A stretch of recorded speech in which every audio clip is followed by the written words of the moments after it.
All right, all right, all right. Good morning, everybody. Tim Jones here, the voice of Jacksonville Pool, live on behalf of Jacksonville APA, the home to the voice of Jacksonville Pool. Here we go. We got the wonderful spring triangles fixing to start up here, guys. Get everything going. Oh, I still got music going, Donna. Sorry about that, guys. Didn't mean to be blowing your ears out, my bad. But we got the spring triangles here, sorry. We're live at QBall Billiards, by the way. Huge shout out to them. Ooh, look at them beautiful River City Shark trophies behind me. And today we got Team Shot Callers versus the Hit Squad coming to you on table 6 here. So we're waiting for them to give us the roster and get everything lined up here. Let us know who they're playing. This is normal 8-ball triangles. I'm pretty sure you guys are pretty familiar with all the rules and regulations and everything here. But throughout this entire weekend, 8-ball, 9-ball combined, 19 teams will qualify. They'll be going over to the World Qualifier later on this year and have their chance to be able to go after Vegas. On top of all that as well, $15,000 up for grabs, guys. $15,000. So let's get this party started, get everything rocking and rolling. And as soon as I know who's being put up, guys, we'll have a good time here. Let's see, my camera got adjusted a little bit here.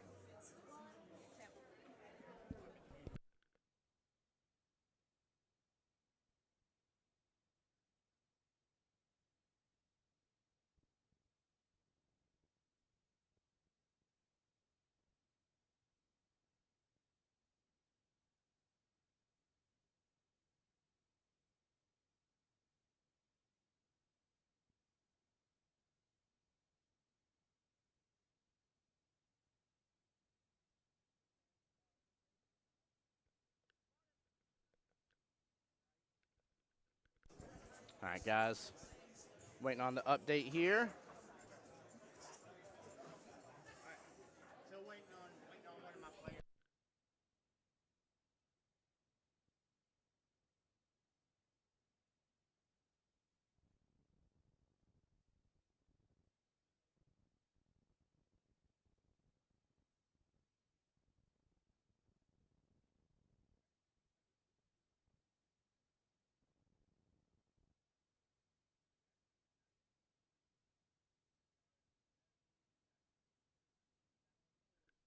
Thank you, sir.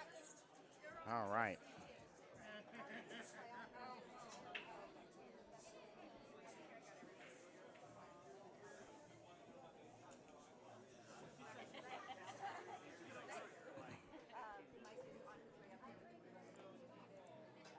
Battle of the Fours here.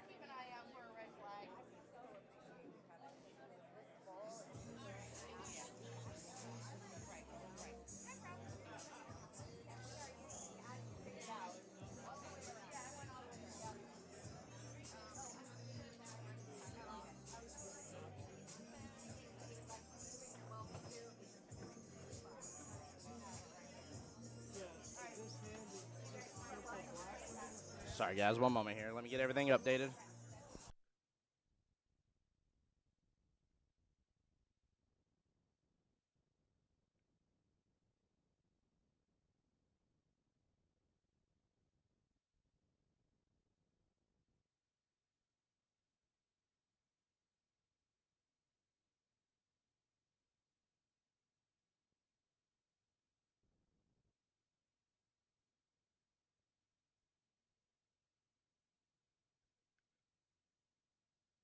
Hey, morning, Dale. How you doing, bud? How you doing? Bear with me for just a moment. I'm muting up real fast. They're trying to adjust the music.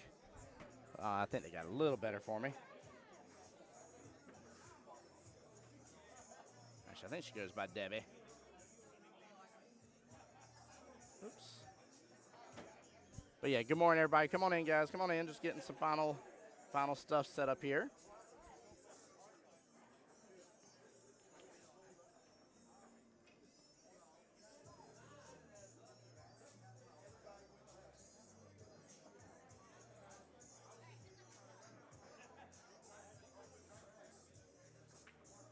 All right, there we go. Even 3-3 race here.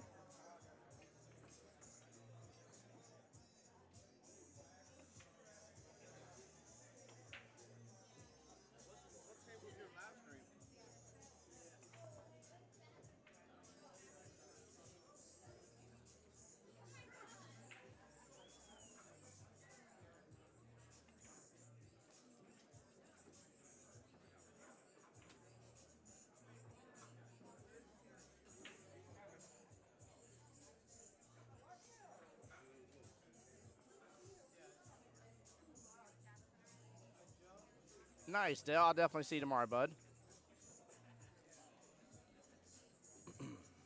I will definitely see you tomorrow, sir.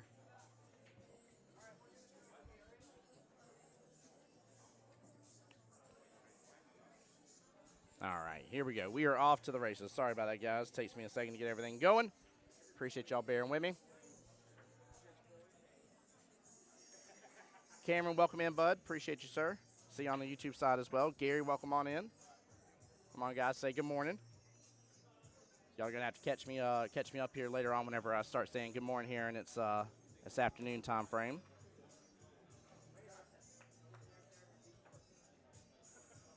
All right, that's Miss Debbie Smith here for Team Hit Squad up at the table here. Bit of a cluster there towards the top center of the table. Looks like 15, 4, 2, all grouped up to each other. You got the 13, 5, and 9 as well. Lenz, welcome back. How you doing, my friend? Good morning. Ooh, Miss Debbie swinging a little wild on that one. I like it. Got some of the stripes down here, bottom left-hand corner. That's actually not a bad situation. Honestly, by the look of it, I kind of favor stripes a little bit on this. You got the 14 ball block in the top left-hand corner pocket. You got the 9 that looks like it has room to maybe kick past the 5. If not, you definitely have the left-hand side pocket. 5's really tied up. The 4's really tied up. Oh, no. Miss Kiara with a scratch right there after a beautiful side pocket pot. Miss Debbie will have ball in hand. Hopefully she looks at these stripes here that are causing her some distress.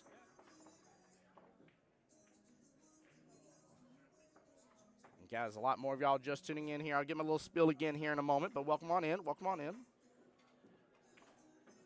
We'll be live throughout the day here. Now, if you don't see the live stream, it means we're just like in between rounds waiting for things to kick off and get rolling. Hey, Chris Daniels, good morning, sir. How you doing on this lovely day? Oh, good try by Miss Debbie there. Left-hand side pocket with the 9 ball. Great call to go ahead and start working again on the trouble balls. And I like the fact that, luckily she didn't hit that 13. That 13 is still blocking at the 5. That'll slow Kiara down a little bit.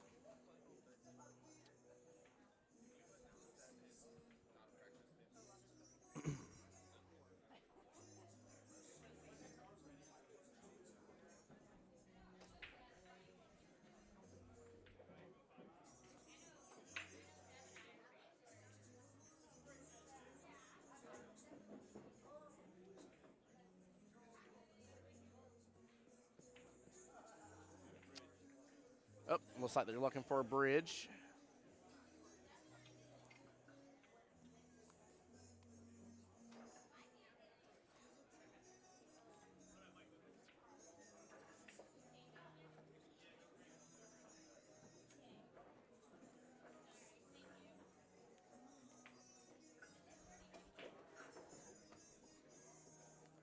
All right, looks like she's going to opt to go after the 6 ball here.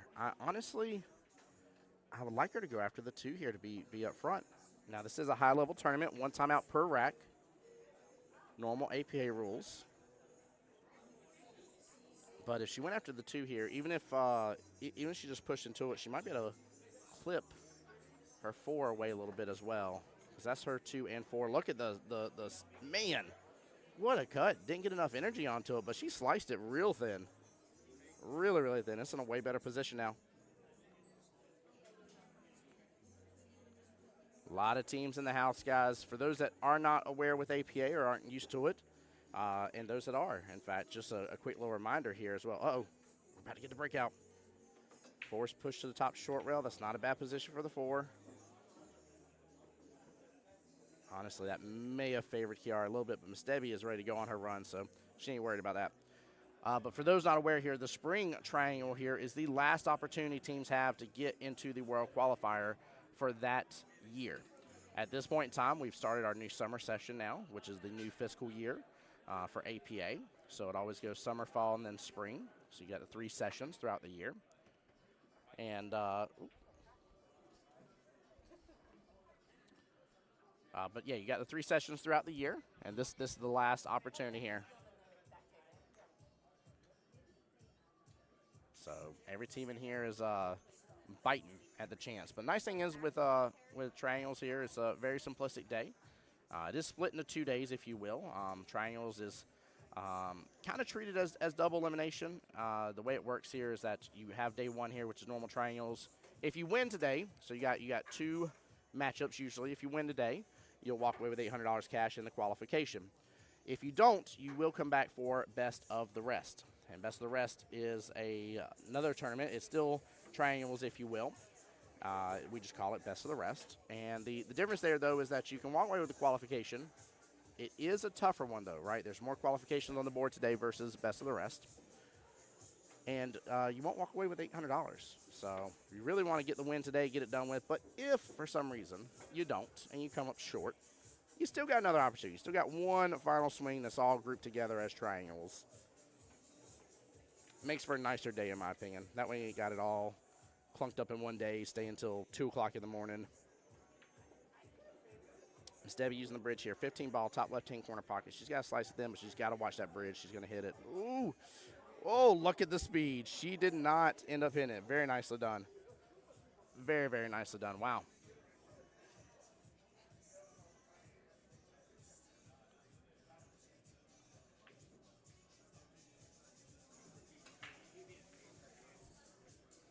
Well, that was not a bad turn of events here. She has her 9 ball to go and get started off on a nice little run. I would love to see if after this 9, though, she may have eyes on that 13 ball top right-hand corner pocket. It's a little tough to tell from this camera angle, but that 13 has a home past that 4 ball. Again, it looks like it doesn't, but there's definitely room for it to go past. She's going to opt to go ahead and go for the 14 here. This is a better call. I thought she'd be closer to the rail. But with her being off rail, definitely go with that 14 here. And if she can even just pull it back just a little bit, get it off the rail just a smidge, she can work on that 13 next. Oh, she went through. That's okay. She still made it. Looks like she is locked up close to that 7. Shouldn't have eyes to this 12, so she will have to go with the 13.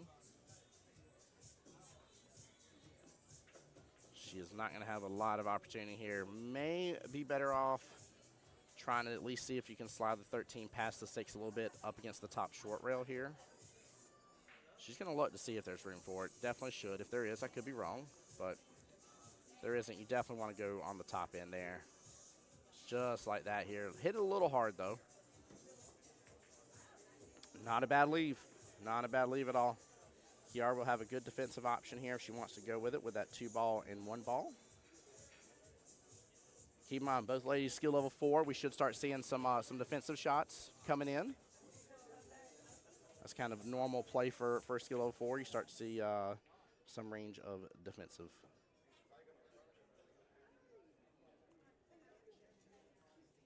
And she was definitely trying for it. Definitely trying for it. Good try, Kiara. I know it didn't quite work out the way you wanted to, but that is the right idea, and that's exactly, as a skill level 4, that's where you want to be, right? You want to start having those thoughts. You may not execute them right all the time, but you're going to start learning. You're going to start dialing them in a little bit. And I've seen a 4 go from a shot like that out of nowhere early on in the matchup to where it goes hill battle, and next thing you know, they're landing those shots. So.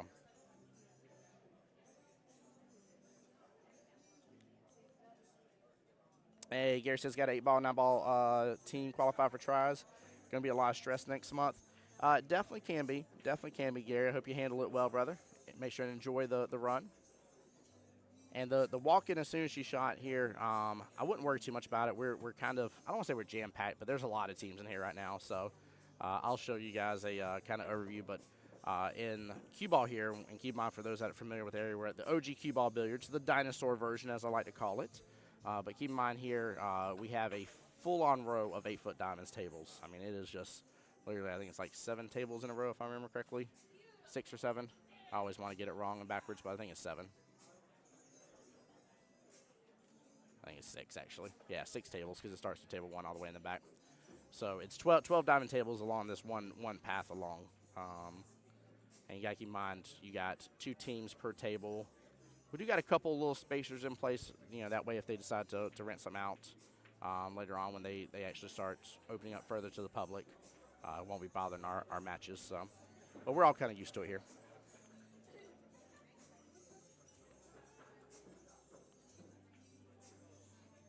Well, good try by Miss Debbie there. Kiara with a very, very critical ball in hand. Very critical here. Needs to start with this 5 ball down here. We'll see what she decides. It's always a tough decision when you got a lot on the table, and especially like you see her pointing on the side rail there. She's trying to walk through this in her head. She's really trying to contemplate what to do here. I mean, she does have other problem balls. I mean, honestly, with the 2 and the 1 being where they're at too, you know, there are a couple options here.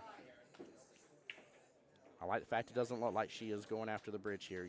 When you got ball in hand, you do not use that bridge unless you absolutely there's always going to be that one time in life where it's going to be a necessity as well. But if you do not have to, you do not use that bridge. You go with a longer shot, longer distance. You do 18 other different things before you use that bridge. One leg off the ground. Do not use the bridge and ball in hand. You're just adding an extra variable for no reason.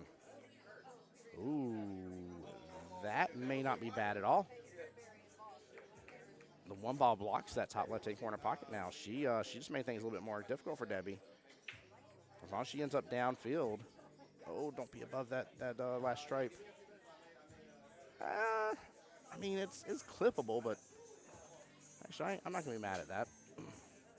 I'm not going to be mad at that.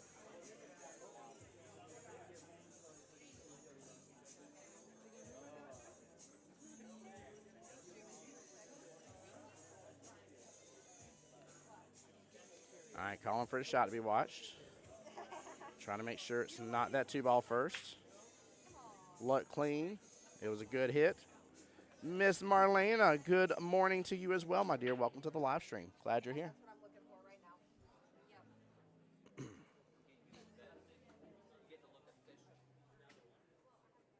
All right, Kiara doing the right thing here, messing with the 1 ball.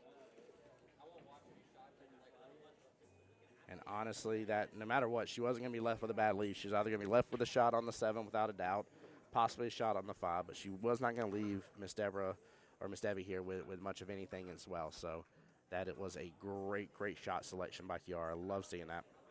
And that's the kind of stuff right there when you see your players, especially, again, the mid-ranks 3, 4s, 5s. Miss Debbie said, never mind. Never mind. She's just going to make a great bank shot to start the day off. Oh, my Lanta. Miss Debbie earning herself the first replay of the day. Goodness gracious, she hit that so good. To finish my thought here, that is the type of shot selection, too, that when you have mid-ranks, you can prevent utilizing a timeout on. Debbie says the ball is in your court, Kiara. You got to run them now at this point.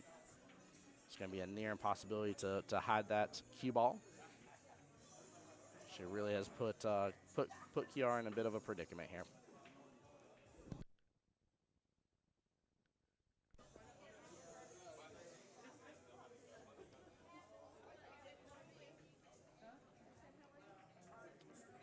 Dustin here, her fiance.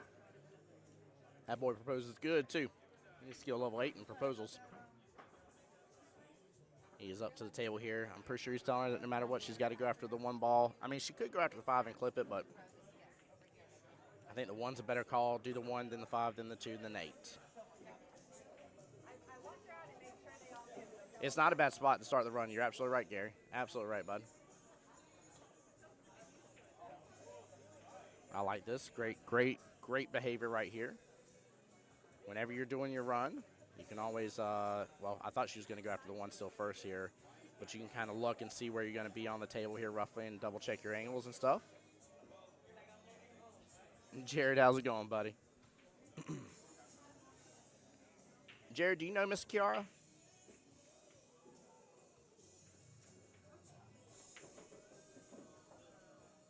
Good speed. She's off on it just a little bit.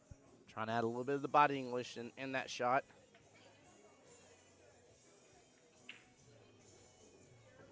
Well, a huge opportunity here for Miss Debbie to get the first rack.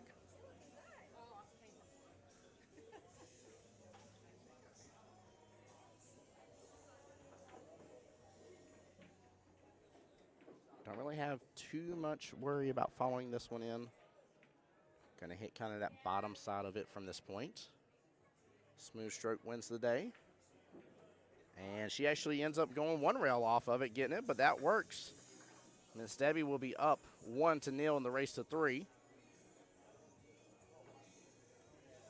Guys, there's quite a few new faces here. I just want to remind everybody we are live here at the OG QBall Billiards here, the dinosaur edition, as I like to call it, on behalf of Jacksonville APA, the home to the Voice of Jacksonville Pool for the Spring Triangles 8-Ball edition today, in which this weekend encompasses 19 teams getting qualified.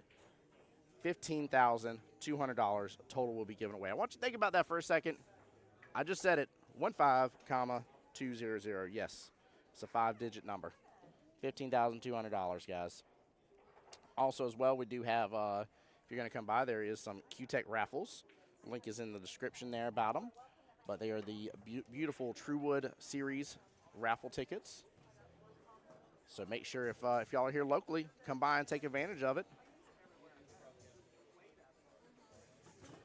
Love it whenever we raffle off cues. All right, Miss Debbie on the break going for the regular 8-ball break. Looks like she is going for that second ball in. 8-ball does get a little bit of movement towards that right-hand side pocket. Oh, cue ball still drifting down bottom right. And stops shortly outside the pocket. Nicely done.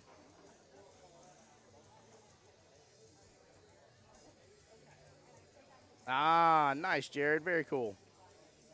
Very, very cool. I didn't recognize the name at first, buddy. I love that. He said earlier, go 4 foot of Fury.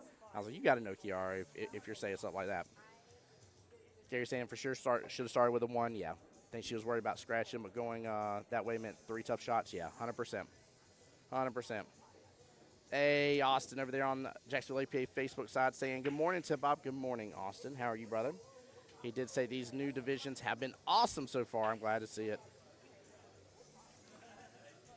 I don't want to butcher name, but I'm going to try it here on the YouTube side of Jacksonville APA. Sarasco says, me personally, I think I would have gone for the 1 ball to try to defense. Defense was going to be, I don't want to say impossible, but near impossible. It just was way tougher, but I agree. The 1 ball definitely was the way to go for that run here. Now, with that being said, Dustin and Kiara have been together for quite a few times. They've been on multiple teams together as well. A lot of chemistry there between the two, in case you didn't hear me say fiance a moment ago.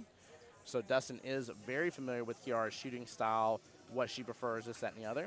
And so he may have opted during that timeout to tell her to go that route because of a different reason that we're not aware of. I think under normal circumstances, I think most of us agree 1 ball, better choice. But you always got to take in mind the player, their ability, what gives them higher percentage shots. And I have zero doubt that man was trying to lead her down that right path.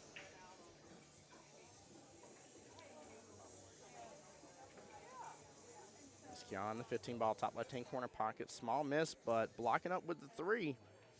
That ain't too shabby. That ain't too shabby at all.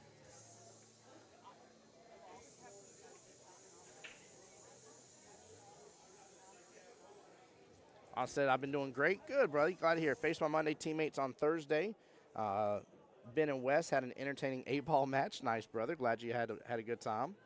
For those here locally or coming to Jacksonville and wish to join up here, don't hesitate to let us know. But, yes, we did just start the new session. And with that being said here, teams are still looking for members.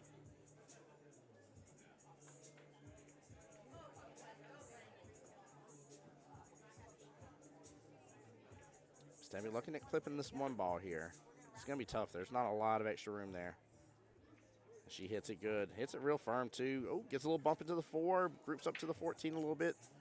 7 and 3 now playing ultimate blocker. That is tougher for Kiara now. Honestly, I didn't mind the 15 being kind of in front of the 3 ball here. Adding a little bit of slower pace to the matchup between the 2 lays would make it interesting. But now that little blockage up there with the 7-3 and 15, I would say favors Miss Debbie right now. Because with the 7, you can use that. Looks like there should be enough room to still go top left-hand corner pocket, bump to the 3 and the 15 there, and possibly get the breakout when you are ready to get the breakout. So I'd say it favors her just a little bit more. Not mad at a strike being here towards the bottom half of the table. 11 ball can lead to that 10 ball here at the bottom half, so that was a good shot.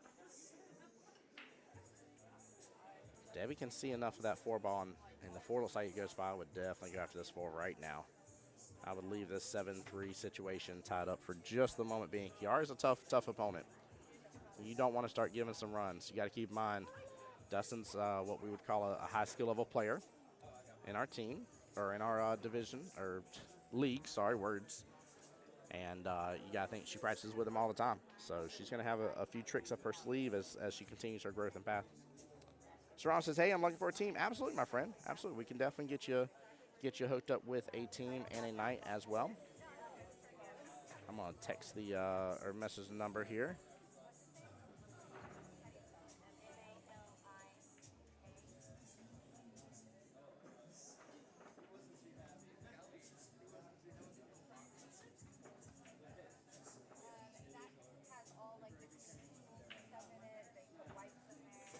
There you go, Serrano. I sent you, well, I didn't send you, but I put it in the YouTube video here for you.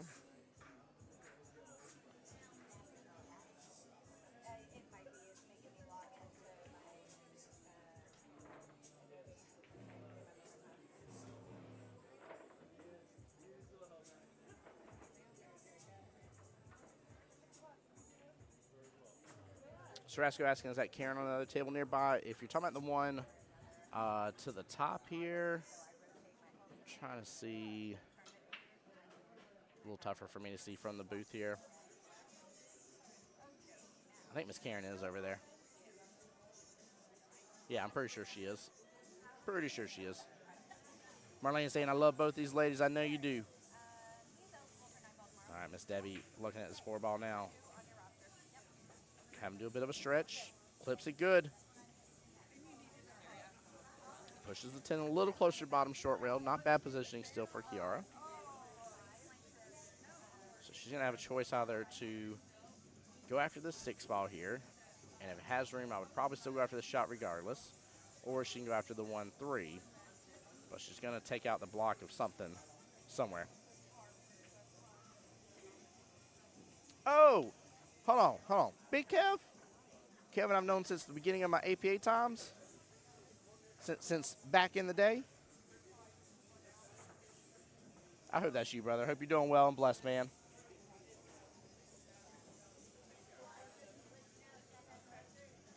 All right, great run potential here for Miss Kiara.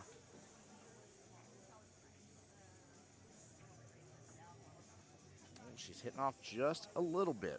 Just a smidge here. She's got to get that line.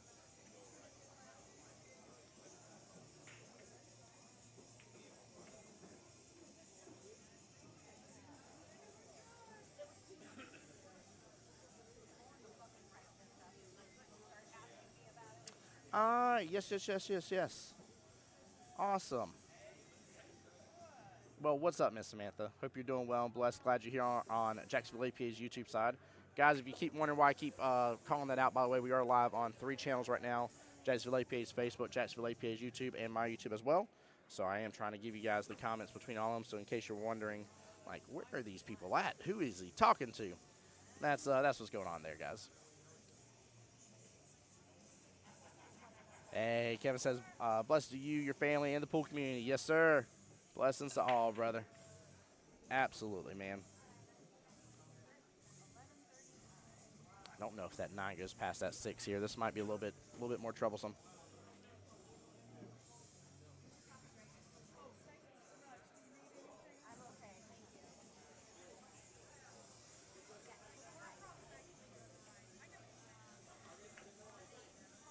Looking at the 14 ball here. Top right-hand corner pocket. Smooth stroke. Don't overpower this. That cue ball's naturally going to come off that top short rail. May even clip into the 15 some. It does. Oh, she gets above the 9. Oh, I wish it wouldn't have drifted some. She can still go after that 9. It's off rail by the look of it just a little bit. But that is tough pickings. The good thing, though, 15-1, troublesome.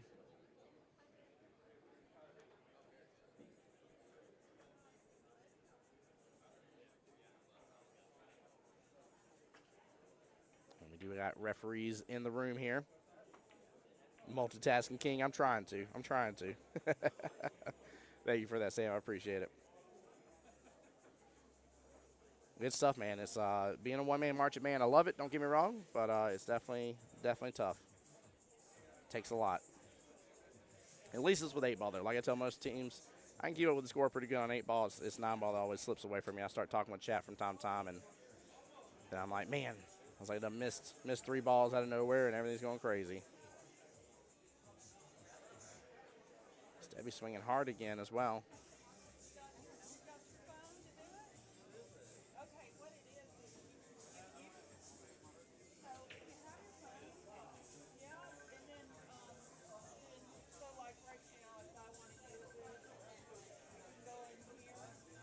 She's got a little better option now on that 9-ball.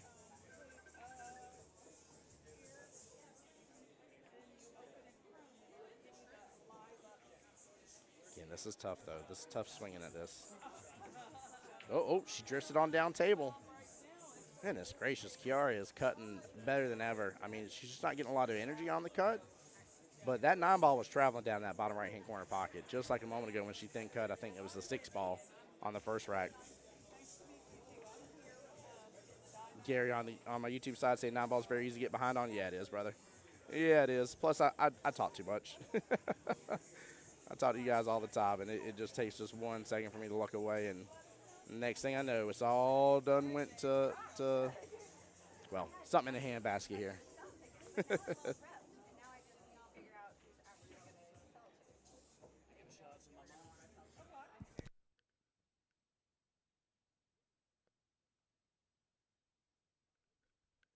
Barbara Lee, I don't know if you're on Facebook here right now or watching stream here, but your son's here and says, shout out to my mom, Barbara Lee. MVP and 8-ball there. There you go. He's flexing. I love it. I love it.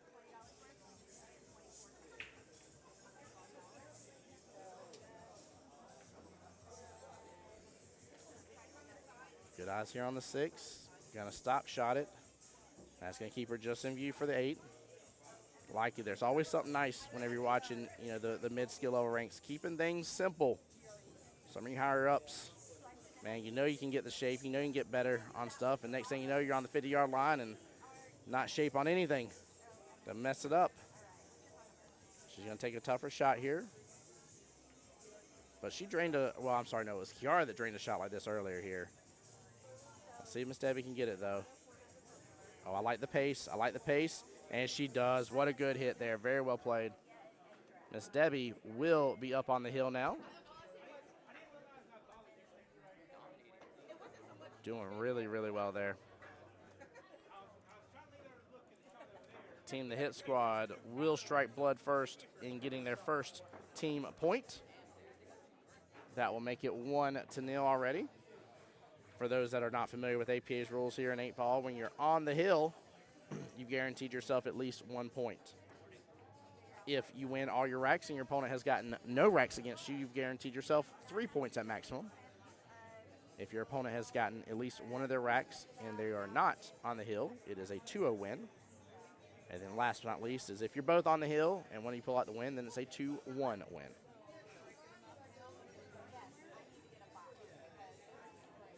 Miss Sammy, that was a very nice shot on the 8-ball. I love the pace that she put on it. She didn't hit it too slow, didn't hit it too fast. Those types of shots here, people get themselves in trouble and, slam into it, miss hits, end up draining all the way down bottom right-hand corner pocket. She's getting more movement on the 8-ball towards that right-hand side pocket each time. This will be her last time breaking.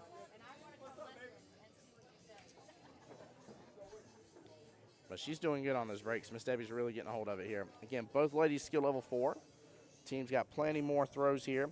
I will say it's pretty interesting, by the way. Team the Hit Squad, their top players are Mr. Nick and Cedric, both skill level 5s here. They do not have any players above that.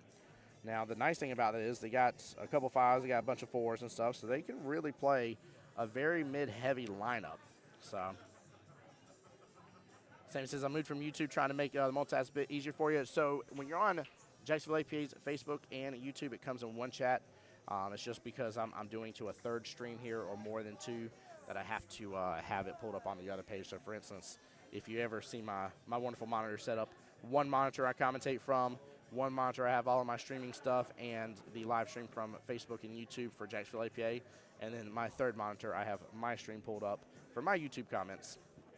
It is quite a setup here, to say the least. I love it when people get behind here, too. They're like, are you, like, launching a ship off into space? I'm like, we probably could. We probably could.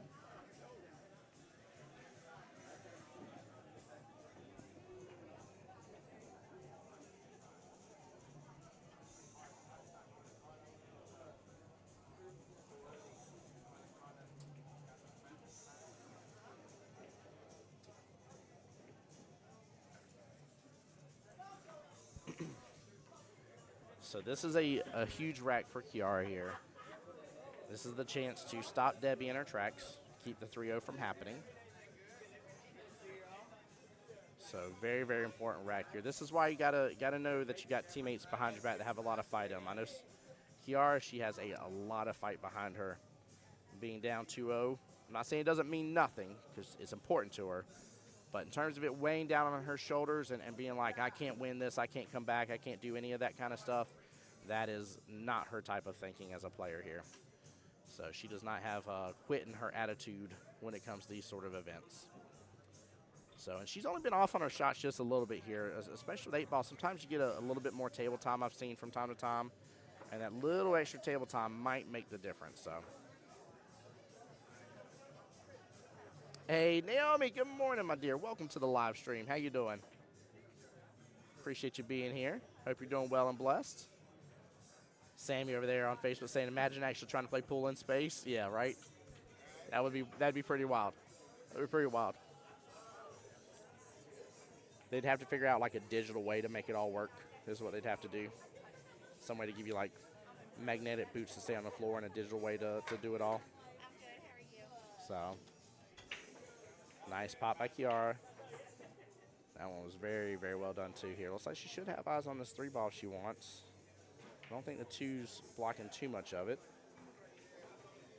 Oh, she is not going for a 3 here. Is she going for the cuts? Oh, I'm so sorry. She is stripes, guys. Forgive me. I had to mix it up. My bad.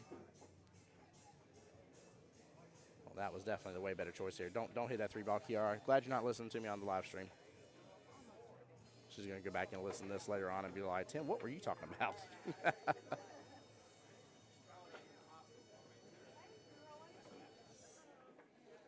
Might get a little stop here from that 5-ball. She can hit this good. Should just send the 5-ball on down. Oh, she clips the 14. Oh, no. The Drama Llama appears on screen and drops that cue ball right into the corner pocket. Ball in hand back to Miss Debbie here.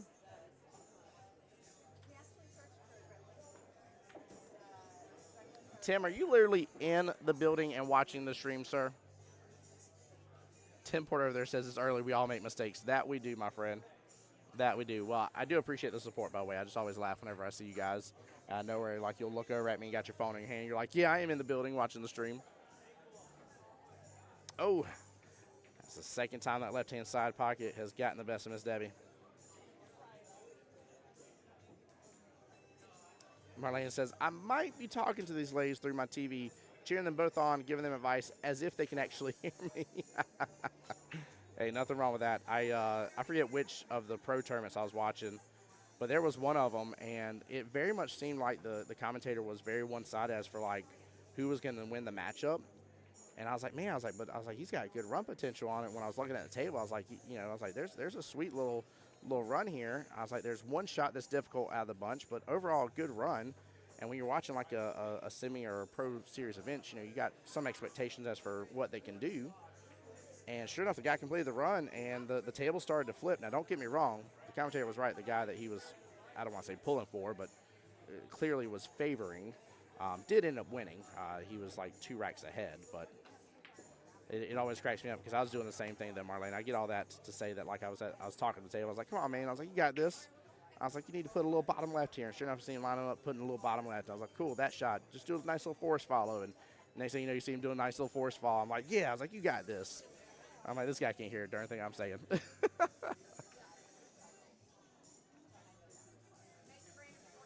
Well, not a bad spot there to leave that stripe bottom right-hand corner pocket. Playing blocker for some of these solids in case Miss Debbie is uphill on them. It looks like she's looking to see if she's got room for the 6 to drive past the 3. If the 3 wasn't there, I could say she has side pocket all day long, but this may narrow the window that she has as an opportunity for her.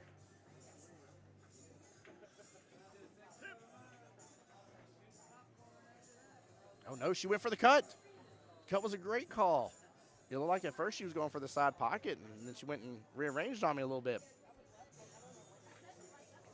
Sammy says I'm at home watching from phone. We'll be playing tomorrow, though, from my understanding, for Tap It or Smack It. Let's go, Sammy. We'll see you tomorrow then for sure. It'll be a good day. Remember, $800 and the qualification for the World Qualifier, the next step in the road to Vegas. And last opportunity here. Oh! Little trick shot love there. I don't know if Dustin taught her that one or not, but you can't be mad at it. Now, she does know that she's got to work on something with this 12 ball here. She really, I mean, honestly, this is not a bad position to be. Not a bad position to be. I love seeing Dustin come and give her a timeout here. He can talk her through how these two balls are going to manipulate and move. But if she leaves that cue ball top half of the field, the 3 ball doesn't go into the 2 to the bottom right-hand corner pocket without probably going and knocking that 10 ball in, which could be detrimental. I mean, this really, right now, you know, I know these couple other racks, there's been some times it's really favored Miss Debbie, but I like the position Kiara is in right here. I really, really do.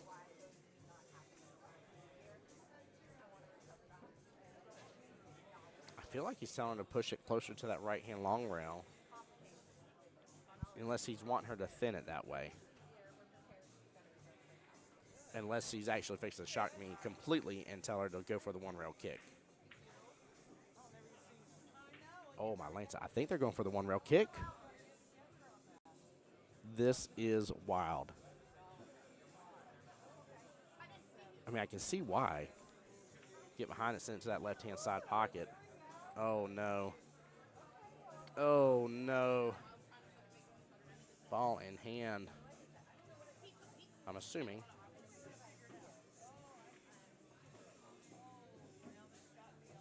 Oh. Looks like there's some discussion here.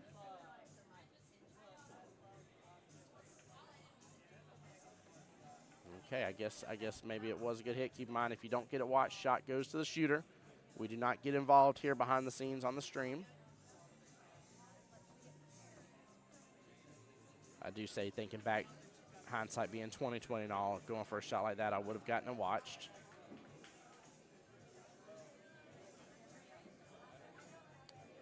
But Miss Debbie has good run potential anyways. And nice thing is, looks like Miss Debbie has a great smile on her face about it all too as well. I've seen plenty of players fold in this moment where you think it was a bad hit, the opponent says it was a good hit, and you really let that get under your skin, guys. Don't let it get under your skin. Oh, don't go in that side pocket. Oh, very unfortunate for Miss Debbie, but great opportunity here for Kiara. Now, I know that last stripe is sitting in that bottom right-hand corner pocket, and normally I would agree you go after that 12 ball first. But if there's room for that cue ball to go past that 4, you go after that stripe to that bottom right-hand corner pocket first. You can get the cue ball right back out center of the table. Use just a little bit of left here. And then you take that 12, probably top right-hand corner pocket. Just depending on your leave, you got the right-hand side pocket, you got top left, top right, bottom left. You got plenty of opportunity. Again, normally I wouldn't have said that, but she might be in a little bit of predicament here. Again, if that cue ball went past that 4, you wanted to go after that stripe here at the bottom. It sounds weird. It's not normally what I would say to do, but it would have given you better positioning for the 8. Miss Lauren on my YouTube side says, go hit squad. Hit squad. Get your hit squad. THS in the house. Make sure y'all put some respect on their name, okay? It is the Hit Squad, okay? The Hit Squad. Like the Ohio State University. It's capital. Capital T. Like Tim. Like me. Make sure and check yourselves. I'm just kidding, guys. I'm playing. Love y'all. Oh, good speed on that. She's off on it. Don't stretch, don't stretch, don't stretch. That's why it was good speed. She knew it was a possibility. She knew it was a possibility. Sammy saying, it'll be my first time playing in something like this. My dear, I wish you the best. My best recommendation to you is do anything that you normally do in the mornings to get ready, all that kind of stuff, right? That way you're in your normal rhythm. You know, make sure you wear obviously very comfortable clothing and stuff like that as well, and make sure that that you're just as relaxed as you possibly can be. It is an important tournament. I'm not trying to belittle the tournament here. But the less stress you put on yourself, the better off you're going to perform and give yourself the best opportunity here. Lauren says, sorry, the Hit Squad. Get it right, Lauren, okay? Don't make me be disappointed. I'm just messing with you, by the way. Timothy Porter says, Ohio, O-H. I see you, sir. They put hits out on you. Yeah, they do. The hit squad does put hits out on you. This is a true statement. This is very true.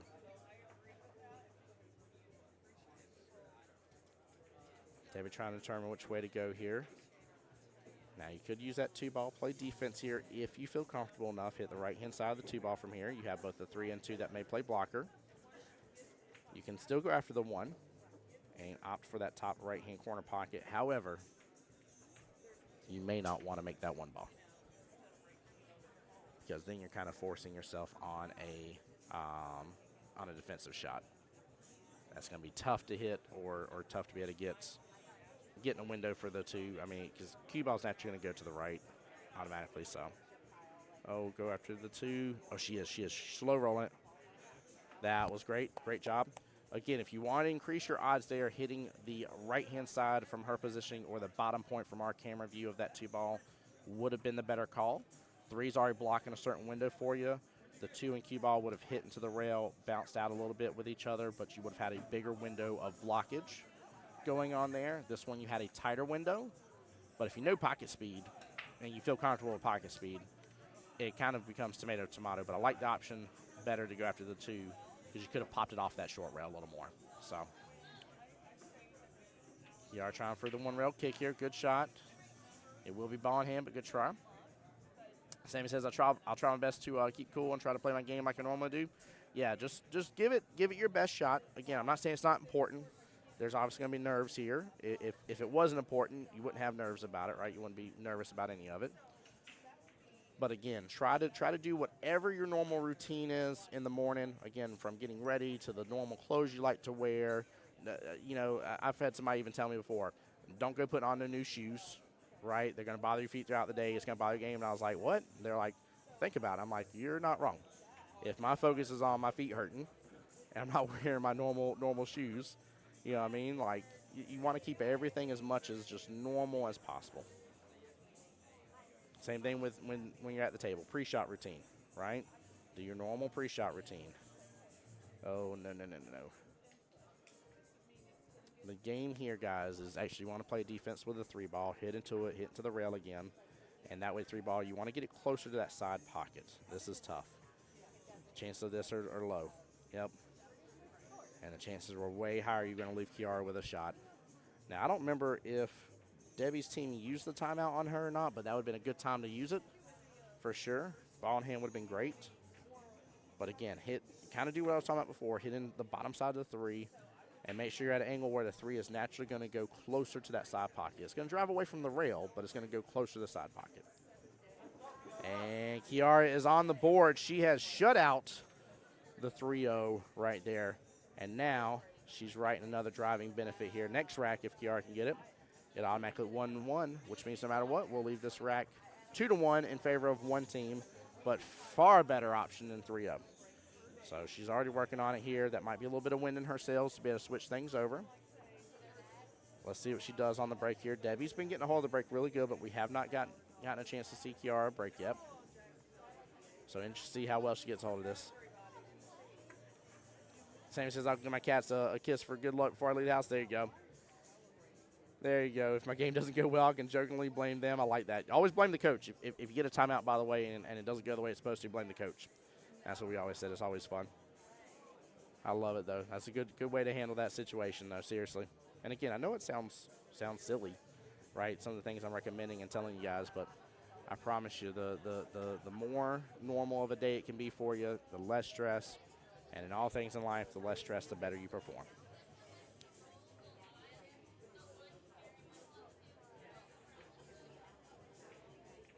So it looks like the rack is not tight here. Kiara asking for it to be re-racked. Guys, do me a favor, too, in the pool world as well. Do not ever take out one of those balls and smack it into that 1 ball to get it to set. You're putting rivets and divots into the cloth. And by doing so here, making it a bad situation for other people later on. But do not ever do that, guys. Work on the rack. Work on there'll be a better spot on the table here to be able to work with. So Sammy says, I always blame the coach, even if it was my fault. Yeah, no, 100%. If you get a timeout, coach gives you a timeout, and let's say you sneezed on your shot and scratched. I don't care what it was. You know what I mean? Like, it doesn't matter here. No matter what, you blame the coach. And then if you land the shot perfectly, you're like, boom, I did it. That's what it is to be a coach. That's how it works. All right, everything's still on the table here. 8-ball didn't get a lot of movement. You got at least the one solid here, bottom left-hand corner pocket. Let's see, a little bit of a spread for the solids. Looks like the stripes are the ones that are grouped up here. So solids are what I would say favorable, minus the 5-ball being that situation. But you might be able to go after the 1 later to go after that 5 and break it out some. Love it. Gary on my YouTube side says always blame the coach. Yep. Kevin over there saying great defense. Yeah, that great defense earlier was phenomenal. It was very, very well played. Very well played. But again, maybe y'all saw on the rack and I just wasn't paying attention to the timeout possibility. But ball in hand situation, 3 balls left on the table. Your opponent's on the 8-ball. Yeah, you better believe we're going to use that timeout. We're going to discuss it a little bit. Because even bare minimal, the hit squad, like I said, they don't have any 6s or 7s, right? 5 is their max, but even if so, as long as they at least out of 5 over there, you know, you got somebody that is quote-unquote higher level and hopefully can see the table in a little bit better method maybe and can give you at least a little bit better advice.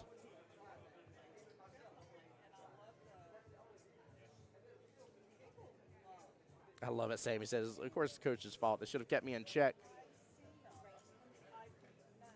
By the way, guys, today's actually a really exciting day for triangles because the Aloha division right now is playing their playoffs, and that is to get into the triangles. So that will be stripe first. Ball in hand here. Everything got a little crazy.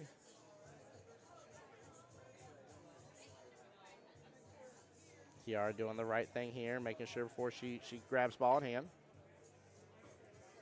Sammy, we're at the OG QBall, the dinosaur one.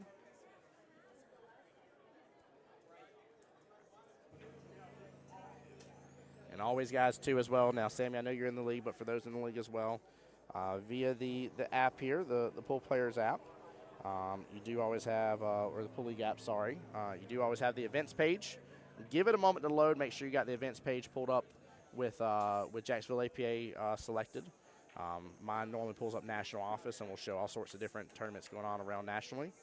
But make sure you have under the events tab that you have Jacksonville's chosen underneath that. Mine, like I said, naturally shows all leagues.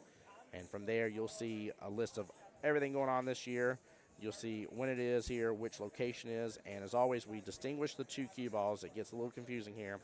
But if it is just cue ball, it's OG. Okay, if it says beaches cue ball, you're at the beach.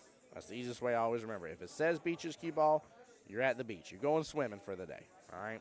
That's the best way to remember it here. Or fishing.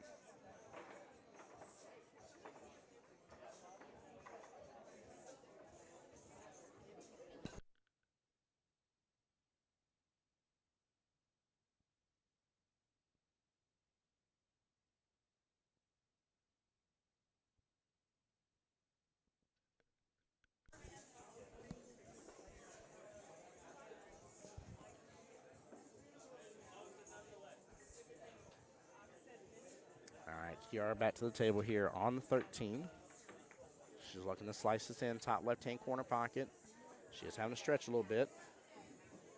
She hits it low and slow, but gets it perfect in there.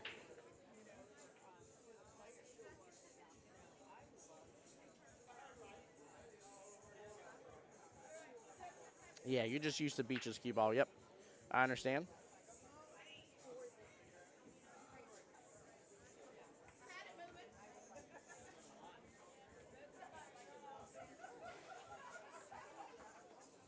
There we go, and she just decides to play a defense here.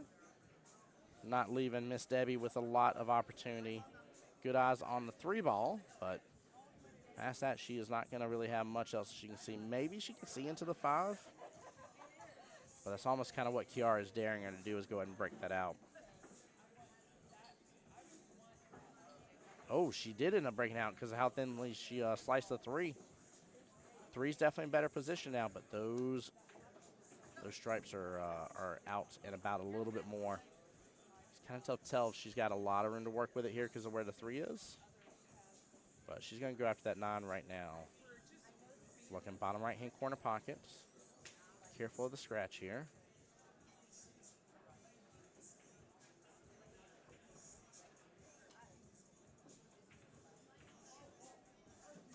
That's a good try there, just a small miss. And still not a bad leave where the 9 ball is overall. Debbie and Kiara both will have those issues over there on the right-hand side. The 10 stuck up with the 2 here. And you got the 11 also blocking some access to the 5. If you're above it, you got access to the 5. Down to the bottom right-hand corner pocket, but you're not going to have a real opportunity there on the 2 ball.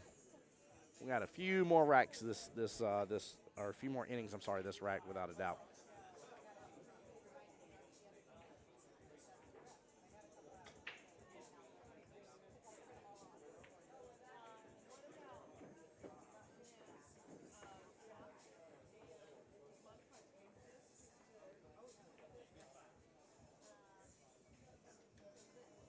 Oddly enough, there is a 11-2-10 type situation that could at least push the 10 closer to that top right-hand corner pocket. I don't know if I'd go with it here, but it is an opportunity without a doubt.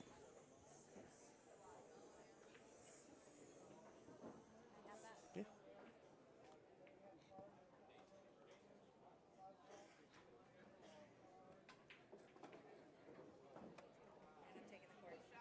You're good.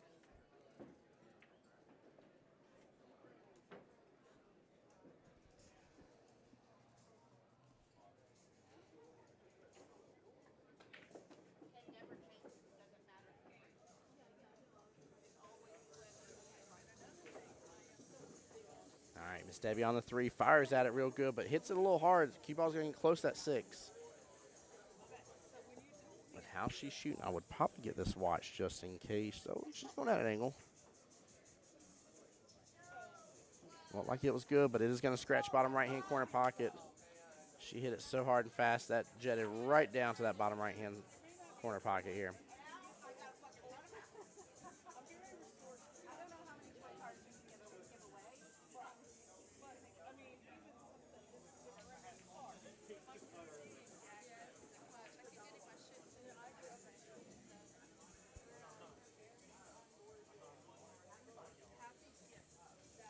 Kiara really trying to take a look at this here and determine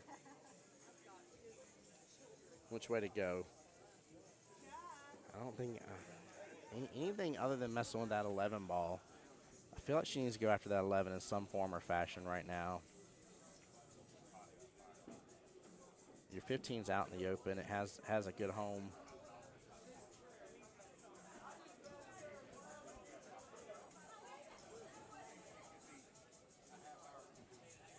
That leave should do, though. It is grouped up close to that 2 ball.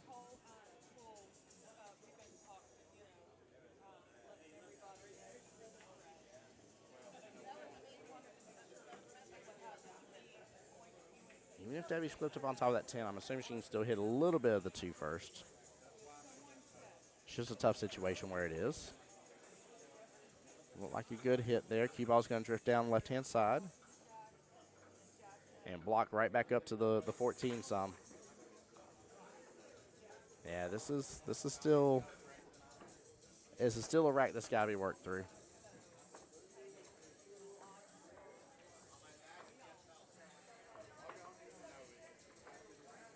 And Kiara slow rolling this a little bit. Will jam right into the pocket though. Again, not bad leave. Tough to know how much of the 2 Debbie can see. It looks like she should be able to see it pretty cleanly, though.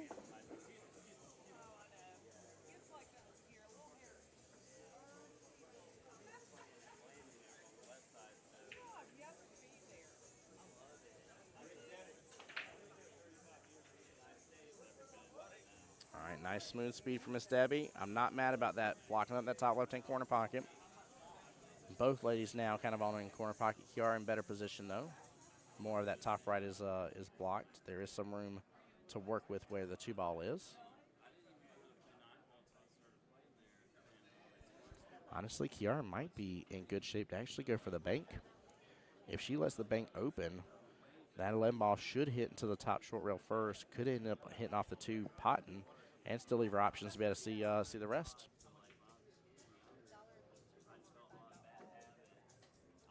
They're saying y'all's tries are earlier than ours. We run in mid-late May. Really? When is y'all's World Qualifier?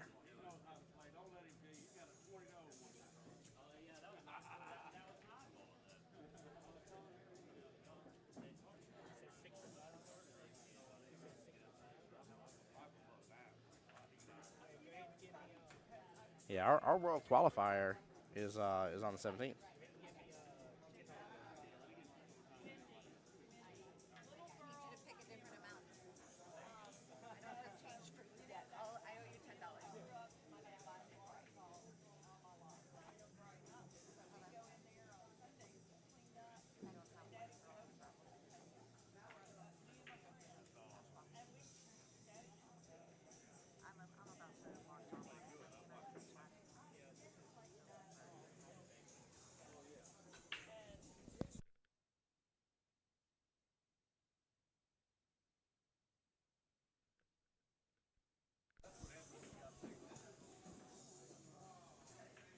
Okay. Yeah, that was about to really shock me there. Derek said, never mind, I'm wrong. That is our Worlds. I think we just did our tries last week. That makes more sense. That makes more sense. I was about to say there's a timing in which tries, I believe, have to be done by. Don't quote me on that. I believe that's how it works, though. Still things I'm learning in the office as I continue to work for Jacksonville APA. But yeah, later on sounded really strange. Gary says weekend on the 10th and 17th for tries. Qualifier is the 7th and 8th. Oh, hold on. Qualifier is 7th for 8 ball, 21st for 9 ball of June. Wow, Gary, really? I'm assuming you say weekend of the 10th and 17th. You were talking about for June, or are you talking about in May?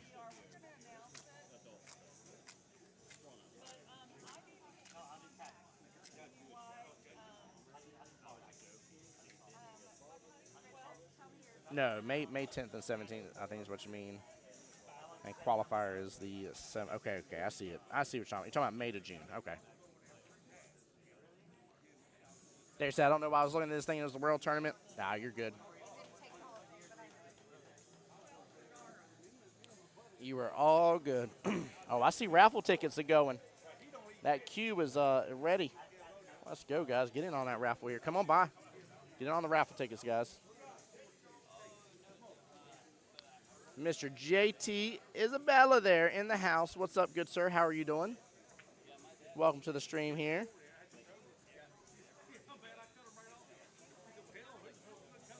Mr. Rich over here is showing off all his raffle tickets by the live stream.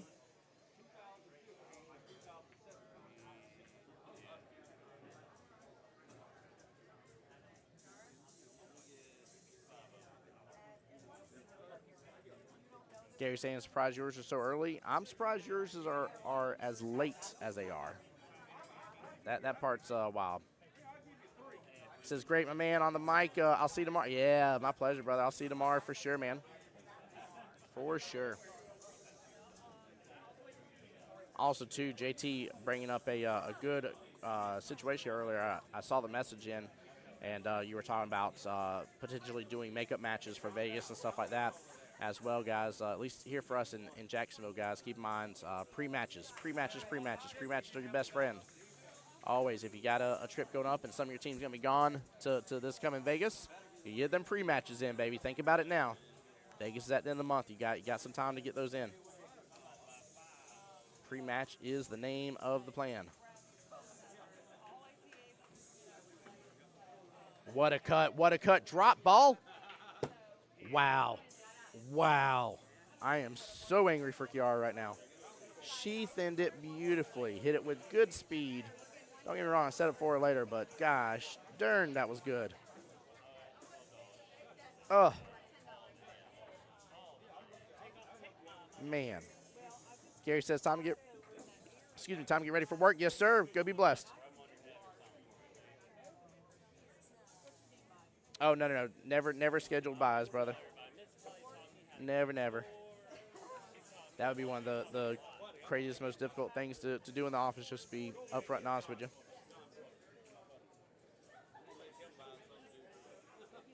As little as you would think it would be, it takes a lot to make that happen.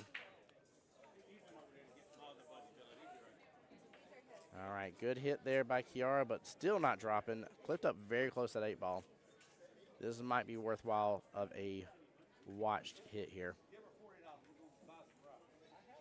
someone buying raffle tickets help us for a moment and grab a bucket from the bar? We haven't done that part yet.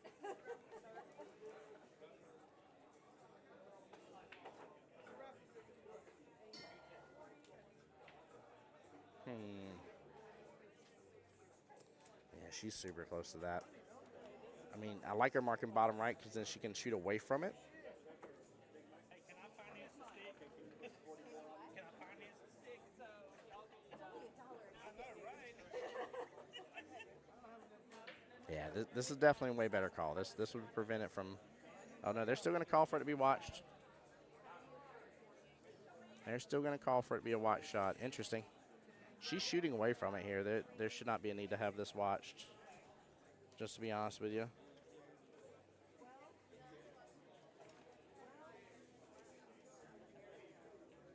You can just give me 10 more. You want to pay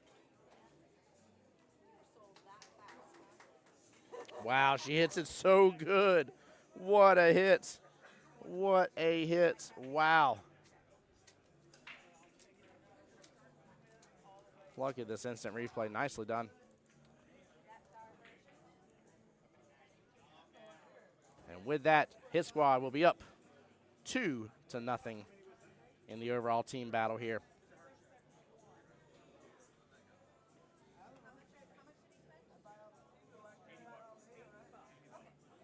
Yeah, that may be so, Gary. That may be so. JT, I didn't understand what you meant by the APA events make a buy.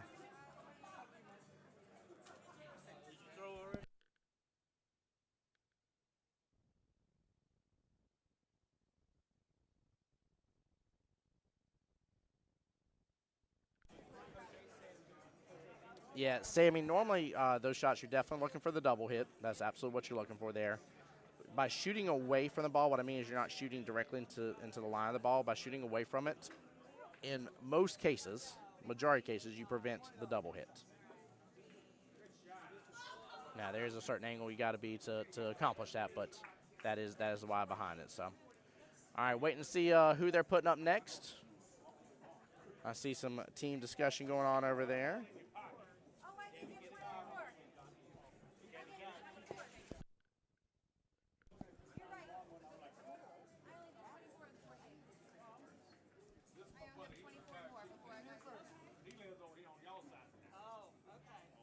Teams, by the way, guys, you should already have it in mind which way you're going.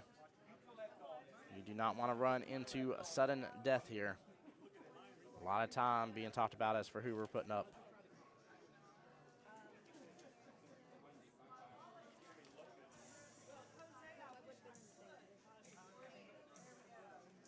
Always the goal, guys, continuous play.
All right, Tim Porter versus Mr. Gillis here. Gillis for Team The Hit Squad, Tim Porter for Team Shot Callers.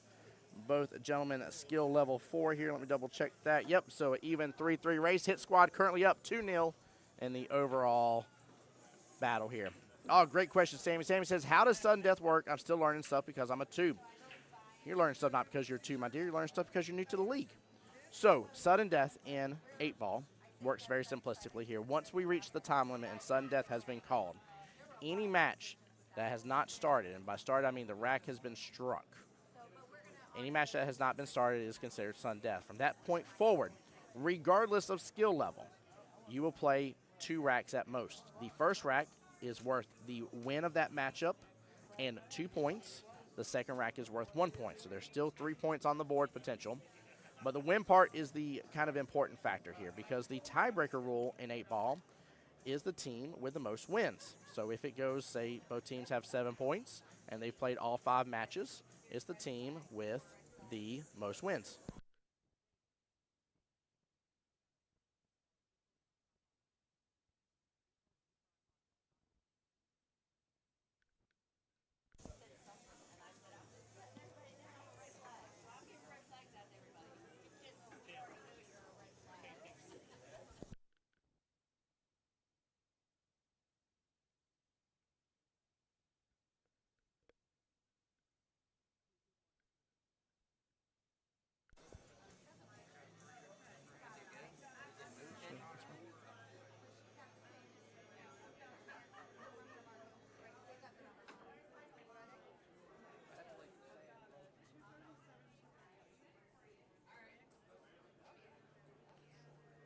All right, Mr. Gillis here with the break. Again, even 3-3 race.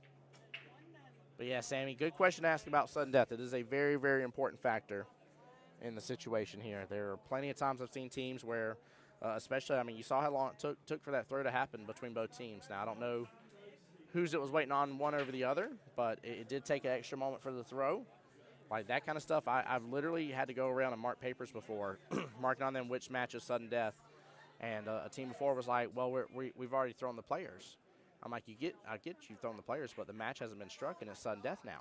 It's been sudden death for 3 minutes. So, like, those 3 extra minutes could have kept you out of sudden death and may have benefited you better and kept it from being sudden death. So,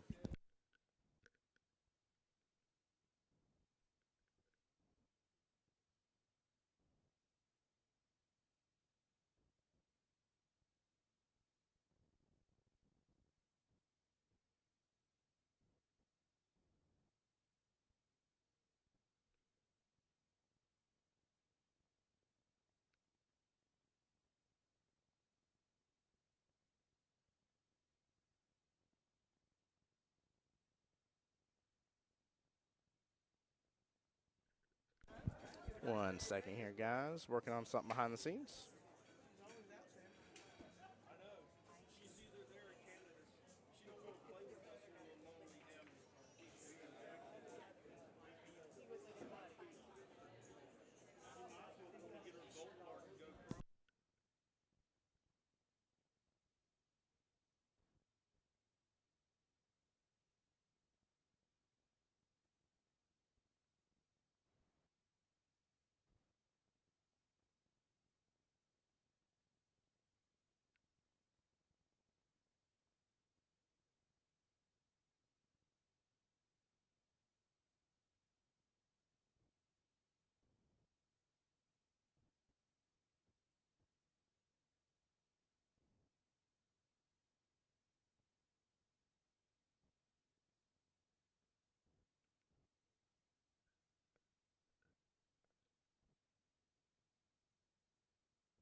All right, sorry, guys. I was double checking here, finding out as well. 1:45 p.m. is when sudden death begins. So that's 3 hours, 45 minutes into the matchup. G over there on the YouTube side. So let's go, Dad. There we go. Tay, I'm not sure who you're referring to for that acronym there. But let's go nonetheless here. Sorry, guys. I was muted for just a moment here. This is Mr. Tim Porter here at the table. Again, this is a fresh matchup here, matchup number 2 between these teams of potentially 5 matchups. Small miss there on the 2 here. Hits it a little hard, doesn't let the pocket do the work for him. You're going to hit it firm like that inside pocket, you've got to hit it good.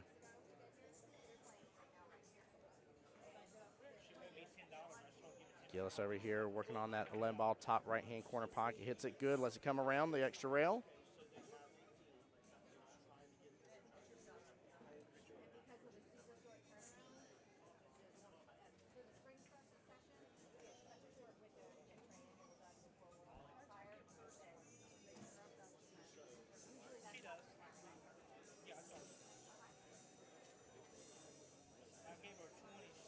He's taking a look at it. He's giving the other table a moment here to shoot first.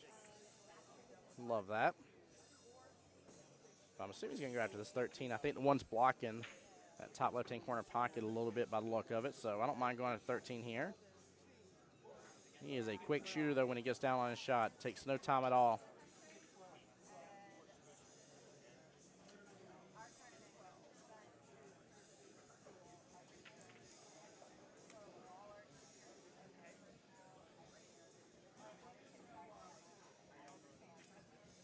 Roan, welcome to the stream here, if I said your name right on the YouTube side. So let's get it, bro. I'm assuming you were talking about Gillis here, or are you talking about Tim? Which one of them you rooting on? You team shot callers or team the hit squad? Tim going for that 7. Bottom left-hand corner pocket. Nothing wrong with clearing out this bottom part of the table. He's got work to do for that 2-5 situation. Even the 1's not in a good position. He is off kilter just a little bit as well on his shots.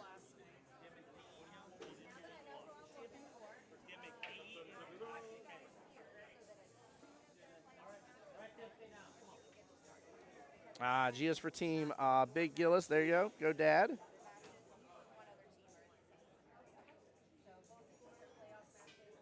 All right. Hey, looks like we got a lot of people over there on my YouTube side here for Team Gillis. I love it.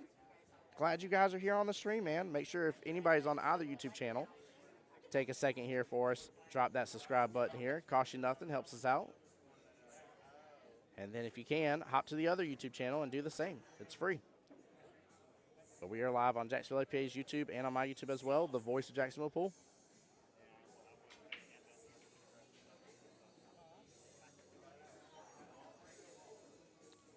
And Tim's going to go after this one. He should be trying to slice it there top right. It looks like he's hitting it pretty full.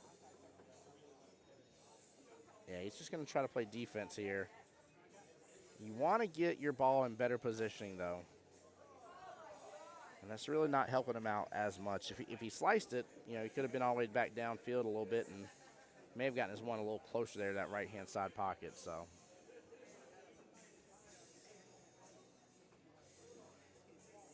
Gillis here with a good attempt there. 15 ball, bottom right-hand corner pocket. Would have had a beautiful leave to start going after those other 3 stripes up there. But now he has left Tim a window. Tim's looking at what's possible here with this. They do look grouped up to each other. I don't know if there's any room at all here.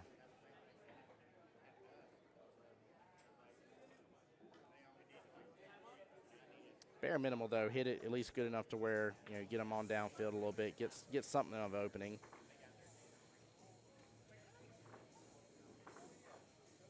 Could wait and go after his 7 first, then see if he has a better shot maybe on the 5 top right, but he needs to get movement across the board. What is this? This trick shot tomfoolery here. I tell you what. That was pretty good there, Tim. Tim with a multi-hit, carry him off of another stripe here to the bottom right-hand corner pocket. You gotta love it sometimes. Oh, man, that was funny. But that might be just what he needed here to start rocking and rolling.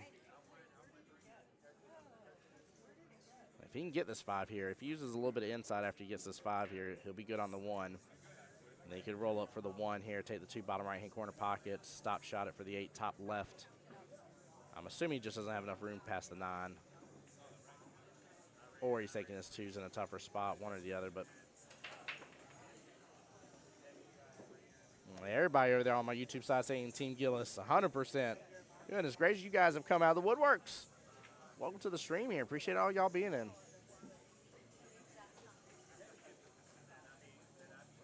Oh, get in that position for that 9-ball. Looks like he did. Looks like he got right in it. Oh, that will be a ball in hand.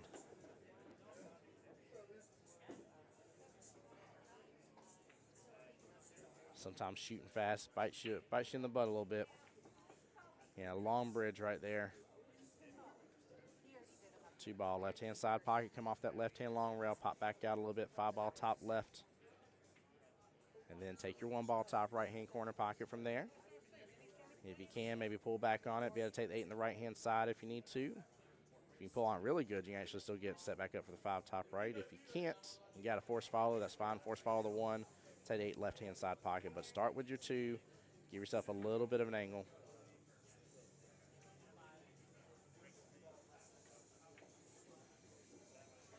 Looks like Dustin maybe telling him to hold off on start with the 2 here. Leaving the 2 as an easier ball to go after. I mean, you can if you want to. 2 can be your out ball. You can go 5-ball top left-hand corner pocket. 1-ball top right-hand from there. So 5-1, then 2, then 8 back top right-hand corner pocket. A couple ways to do this run. So if you start on that 2, you've got to come back out. That's the downfall here. Hey, Mr. London, Jacksonville APA's YouTube side says, good luck, babe. Team Gillis there. Team, or hashtag the hit squad. Welcome in, welcome in. Oh, I don't like starting with the 1-ball. This run is odd now to me. 5-ball I'm good with starting with. 2-ball I'm good with starting with. 1-ball I'd leave it.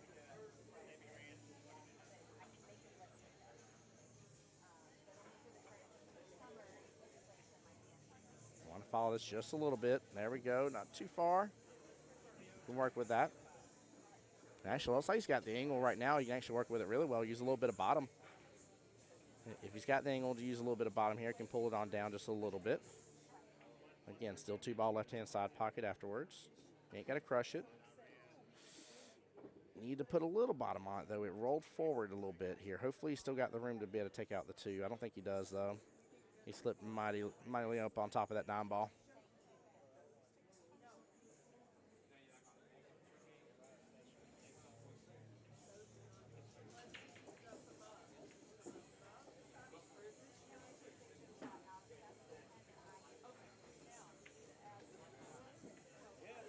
Oh, he had it. He had it. QBall's still going to come off that top short rail.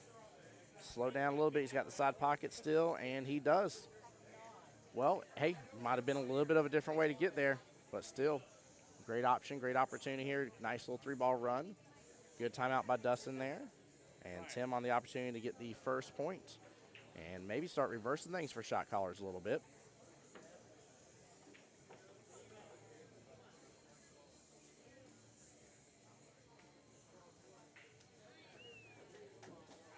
And that he does. Nicely done by Tim. Well played. Up 1-0 right now. See him flexing a little bit on stream there, showing off. Gillis with, unfortunately, that just little ball in hand situation. He was shooting great. Ball in hand cost him right there. Tim had a great run. And very well executed. Again, I didn't think he'd get a hold of that last solid in the left-hand side pocket, that 2-ball. And he got a hold of it really, really well. And I like the fact he didn't hold back on his stroke, too. Like, let your stroke out a little bit. QBall's going to come all the way down. You got the whole table length and a half to play with. So you had a lot of room to be able to let that QBall just drift on down and come back upfield a little bit. So, but strong showing from Gillis right off the bat. So this match is long from over here, but it is good for team shot callers that Tim went after and got the first blood there.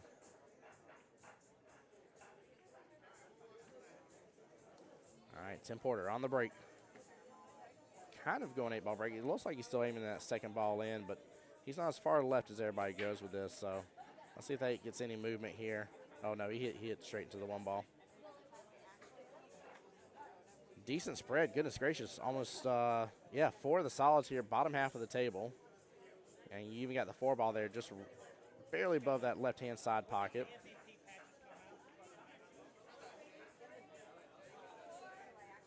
Good try by Gillis here. QBall slow down, don't scratch. Woo.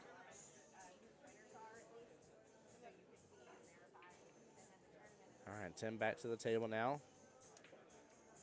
Eyes on a couple options, but be surprised if he doesn't go for solids. Go for that 3-ball bottom left-hand corner pocket probably. There you go. My YouTube's over there still blowing up. Team Gillis again. Keep showing the man love and support. Went for the 5 first. Nothing wrong with that. Solids was the call, though. I mean, you got opening with the 6-7 top left. The only benefit really with stripes here is you got the 15-ball playing blocker for the 8 there.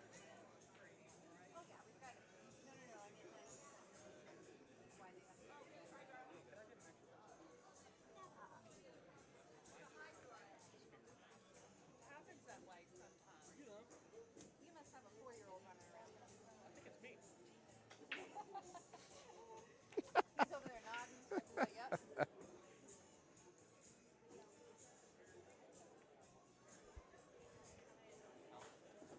All right, Tim, 3-ball right-hand side pocket. Smooth stroke here, can come off that right-hand long rail. And just like that, he could have been set up good for the 1. And honestly, if he would have gotten a little bit further over, I would have liked the 1 ball a lot. Maybe even be able to work towards getting shape for the 2.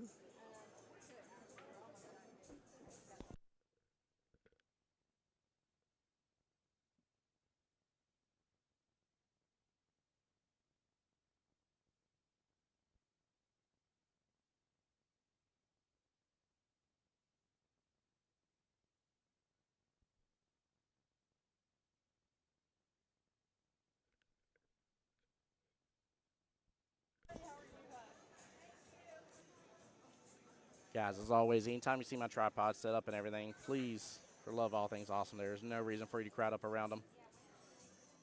Find a different spot. I know we got a lot of players in the room here, but plenty of spaces we can be at versus being right up on top of the tripods. Pretty please.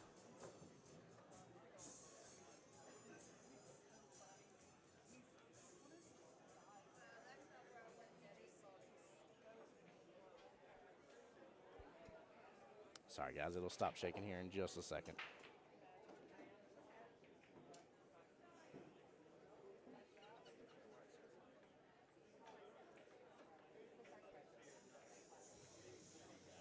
I just realized Gillis plays kind of like Jack does, using them shades.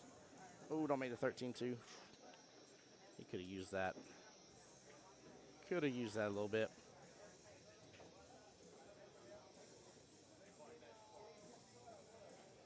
Oh, it's going to break out that 3-ball. Not too shabby of a leave. Tim might be able to go in and just start on the 4-ball right off the bat, though. Skim the 4 in left-hand side pocket. And honestly, with the angle he's at, as long as he doesn't hit it hard here, he's going to have good eyes on the 2 and the 6. Probably go 2 first since the 6 is off rail.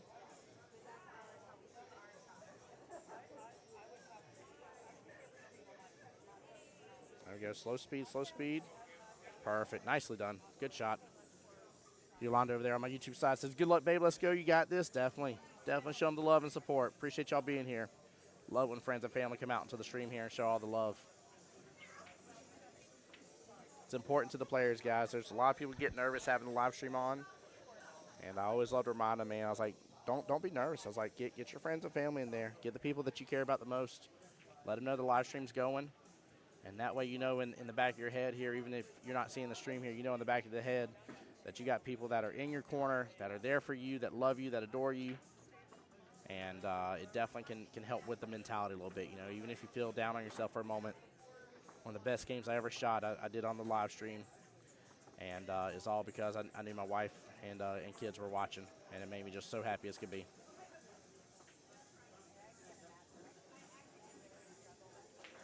All right. Tim back to the table here. Good eyes on the 2. He's got to be careful here. High probability of clipping up on top of the 6 with this shot. You kind of want to just do a nice little slow roll or go and start off with your 3 if you feel confident about doing the run. But slow roll, that's a lot of speed. Oh, he's still above it. He hit it good. He hit it really good. I was afraid of him being just off just a little bit, still potting the ball, and that 6 ball clipping up right up on top of it with how much speed he hit it with. Again, if he was still to the left of the 6 and below his point where he's at with the cue ball, no big deal. But use a little bit of inside here, Tim. A little bit of inside, a little bit of right. Still work with that. A little bit of inside there would have, you know, kept the cue ball from drifting up table as far.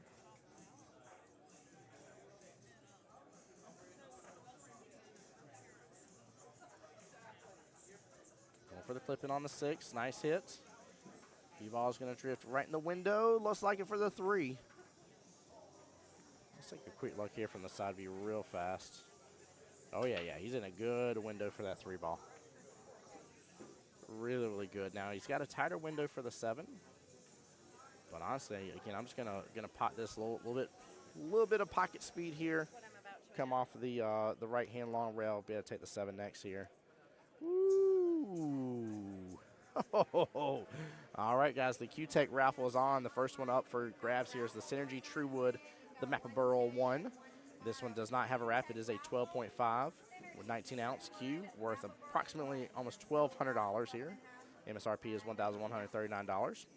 And ticket is just $1 a piece or 6 tickets for $5. Really, really good deal.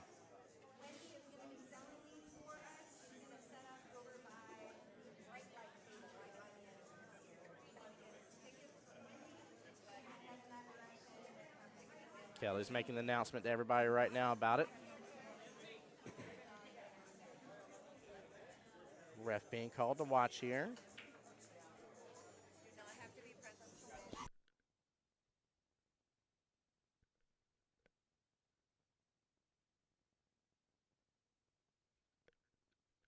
So for that that cue that's being raffled off, by the way, guys, you do not have to be present to win, but you do have to have somebody here that can buy the tickets for you. So they can buy the tickets for you, put your name on them. So if you know any friends here that are using Cash App or anything like that here, feel free. But you do not have to be present to win.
By the way, guys, we had a rules question. That's why I'm muted up real fast here.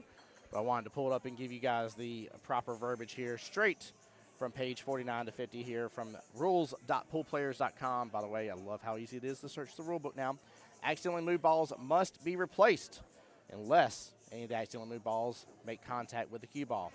If accidentally moved balls make contact with the cue ball, it is a ball in hand foul and no ball gets replaced, i.e. if you hit your opponent's cue ball first, for example's sake. So it was a question of, is that an option to move it back, or do you have to? Yes, you've got to move it back. Gotta. So.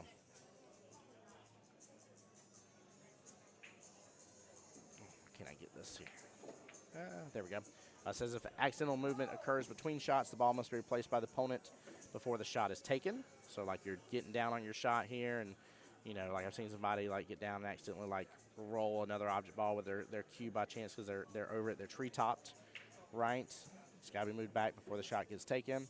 If the accidental movement occurs during a shot, all balls accidentally moved must be replaced by the opponent after the shot is over and after all balls have stopped rolling. Very important factor there, guys. Very important factor. Good question on the rules.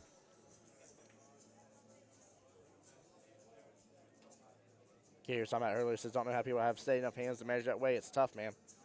It's tough. I hear you on that. Mr. Gillis with great opportunity here on the 8. Hits it.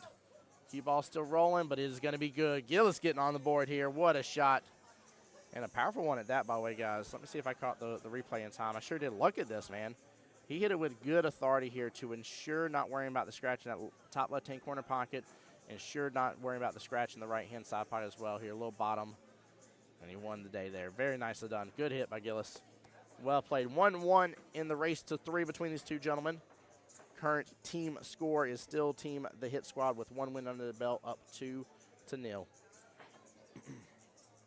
No matter what here now, this rack is guaranteed to not be a 3-0 shutout for either player.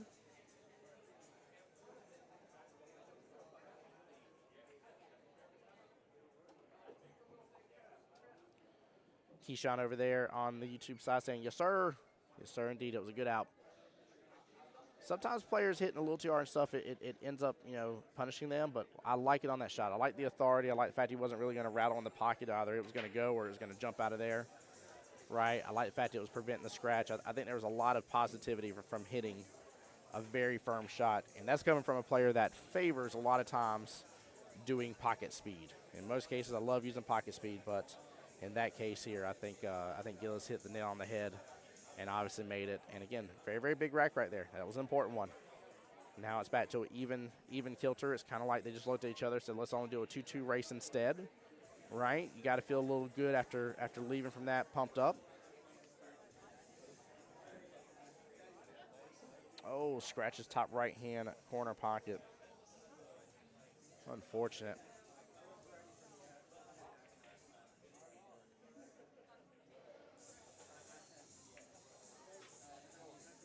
So, by the way, for those that do not know, here in APA, when you break and you only make one of the object balls, so either one low or one high, you are locked into that. The table is not open. If you at least make one of each, doesn't matter if you make 3 of one and 1 of another, but at least one of each were potted, the table would still be considered open and you could swing it whichever. Also, because Gillis shot after the rack here, Tim with ball in hand, not behind the kitchen sink here, as we call it, and gets to move the cue ball where he so pleases. He will be on high balls. Looks like he's opting to go after the 9 right off the bat here. This is very surprising. He has got a couple other balls he could go after here, such as that 10 or something. 9 is not in trouble in any way, shape, or form. Use your ball in hands to go after your trouble balls, guys. Take a second, look at the table. Don't let the room distract you. I know there's other matches going on beside you and above you. He did a good job waiting. But don't let it take away from you working on anything that may be a problem for you.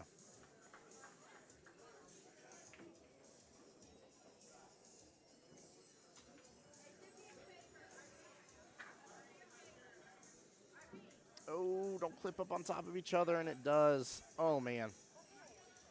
Tough, tough.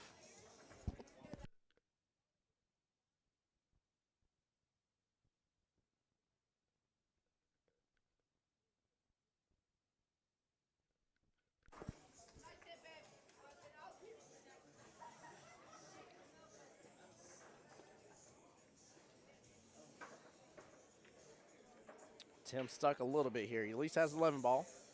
Definitely agree with swinging after the 11. Bottom right-hand corner pocket, slices in, a little back cut action. And 11 does go just fine. Don't have to do anything else extra, but it doesn't need to be thin. It's a little full. And cue ball is going to come back to the top right-hand corner of the table here. Come close to the corner pocket. Goodness gracious. Gillis will have good eyes for that 2 ball right off the bat, but he is shooting on top of the rail. A little tough to control. Good job. I see other team members moving out of his way while he gets ready for his shot. Nicely done.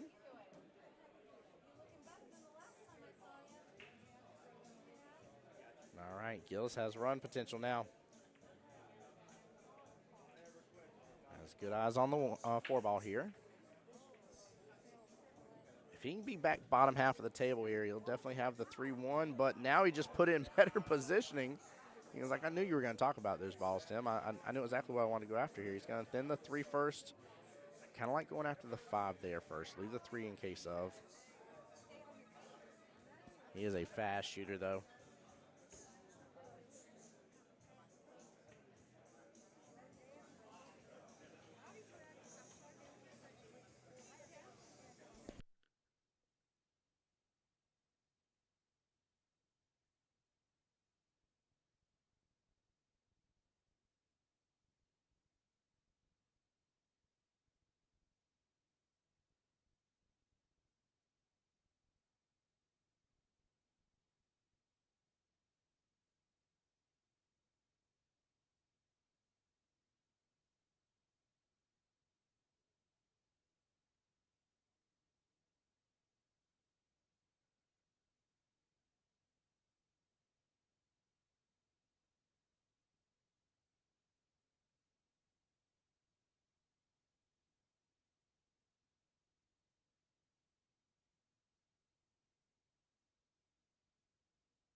Miss Young, that's because I'm muted is all.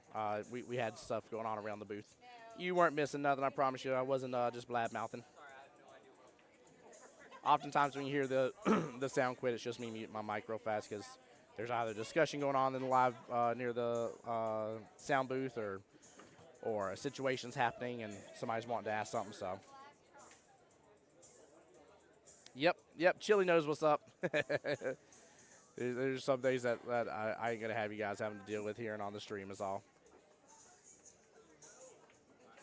Or my personal favorite, when I gotta look at a player that's close enough to my sound booth, even though they're not at the table, and I gotta ask them to please help us keep the stream PG. That happens more times than not, to say the least.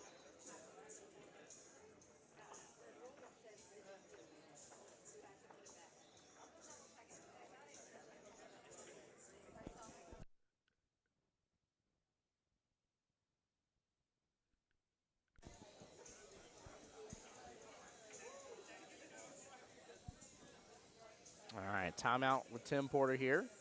Mr. Dustin back to the table. 11:42 here. We got till 1:45 p.m. for the sudden death.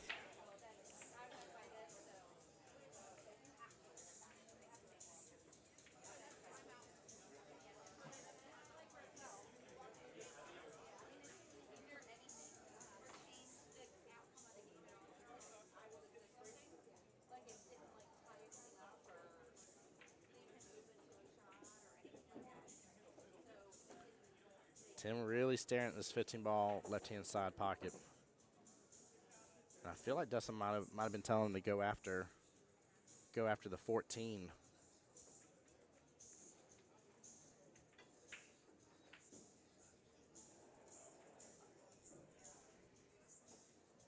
It's gonna be a small miss, but honestly, that ain't bad. I mean, he's not leaving Mr. Gillis with much here at all.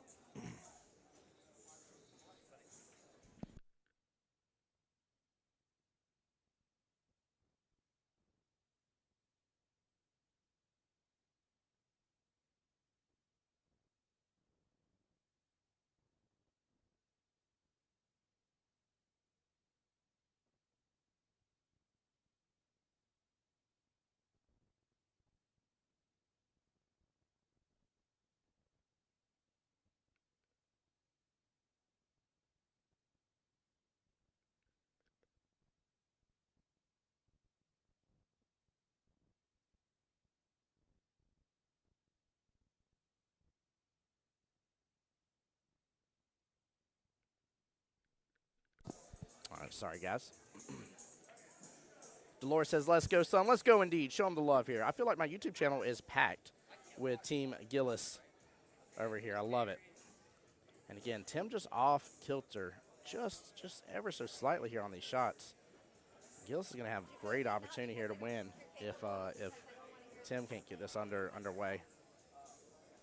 I don't know if he's just nervous or what's happening here, but two very stereotypical shots here, and he's missed here. And Gillis is going to say, hey, ball in hand to you, my friend. Mark that down as a defensive shot, by the way, chat. That is a defensive shot. It's one of my favorite defensive shots in the whole game, a shot where you didn't even take a shot. And yet you defensed your opponent right there. Very smart play by Gillis here. He says, I don't want to hit into the 6. I know I can make good contact, but I want to leave the mess over here to Tim to deal with. Great shot choice. Very wise decision. 10 out of 10. I would approve it again. Because he knows right now if he hits in that 6 here, he's opening everything else up. All right, Tim pots it that time around here. Makes bottom right-hand corner pocket. I would get this watch right here with where that 6 is. 6 is close to that 14 ball. He is going for that top right-hand corner pocket. This is a shot I would get watched. Keyshawn on my YouTube side saying smart move, Gillis. It was a very smart move. Yes, it was. It was very well played. But again, I would get this watch. That 6 is too close. Nobody's asking for it to be watched. I'm surprised. There is a window for him to hit it good, but it's tough. And it'll look good to me here. Drives it right on in. Nicely done. Good shot, but he is clipped up on top of the 6. He had to hit it harder.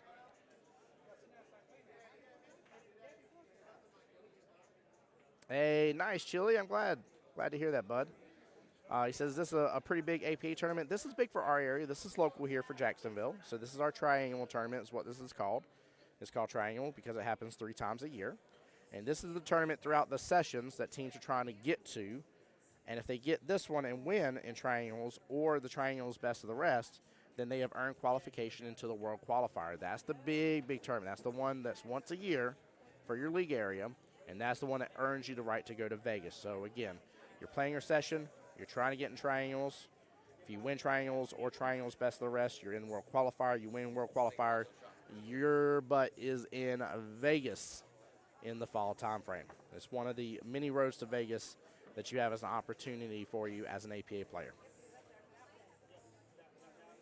Definitely a good opportunity.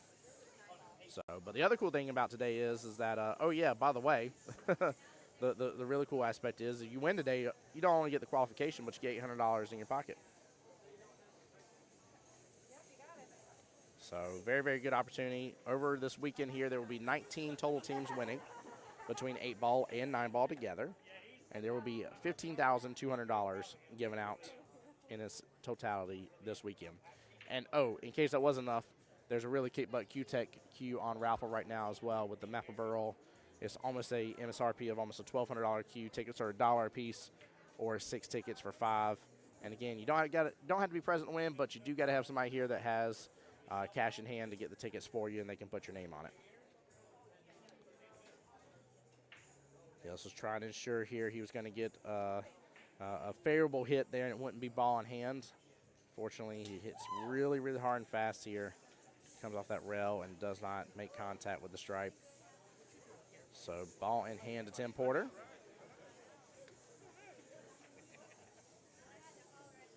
Keep in mind, guys, the harder you hit a ball, the more exact you got to be on that angle when you're doing kick shots, because it is going to shorten that angle up so much. Tim set up for success here on the 8-ball.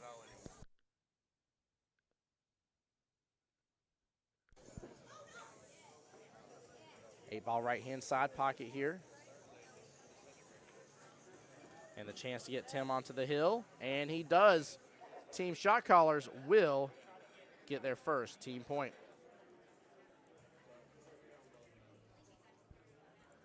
Terrence asking if the queue will be open for tomorrow. We play 9-ball, so I'll be able to get tickets.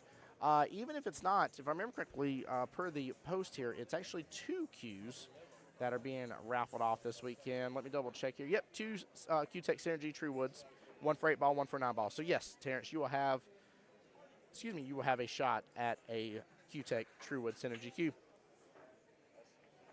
But you can get a shot at both of them, Terrence. If you, like I said, if you know somebody here and they got cash in hand for you and can get the raffle tickets, again, they can put your name on them. That's not a problem. So, Chili asking a great question here from my YouTube side. Says, any of the same teams from last week's tournament here? So last week's tournament here, most of the teams were kind of a put-together team to an extent here, kind of like they got to kind of pick their players to an extent type deal for some of the teams. So you may end up seeing some of the same players because they are here physically in the building, but not the exact same team setup, if that makes more sense, Chili. I think both the teams that represent, I believe like 4 of them or 5 of them are on the same team, but the others were not, so.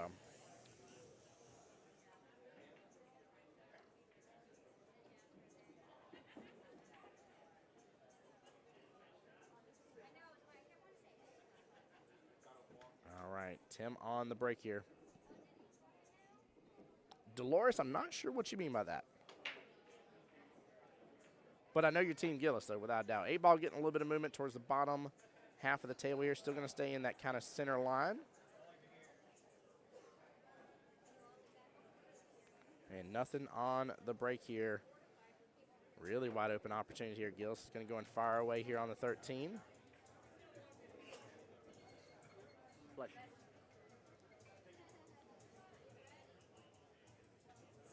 You know, the benefit of him firing as fast and as furious as he does is he's got very little times here that he's going to really rattle a pocket.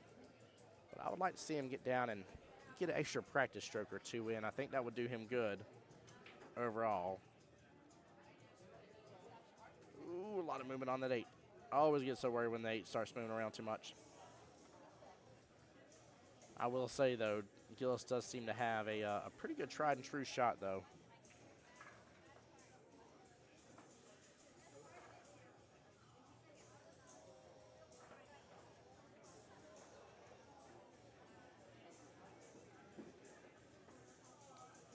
Tim taking just a moment here. I think he's kind of waiting on the other table.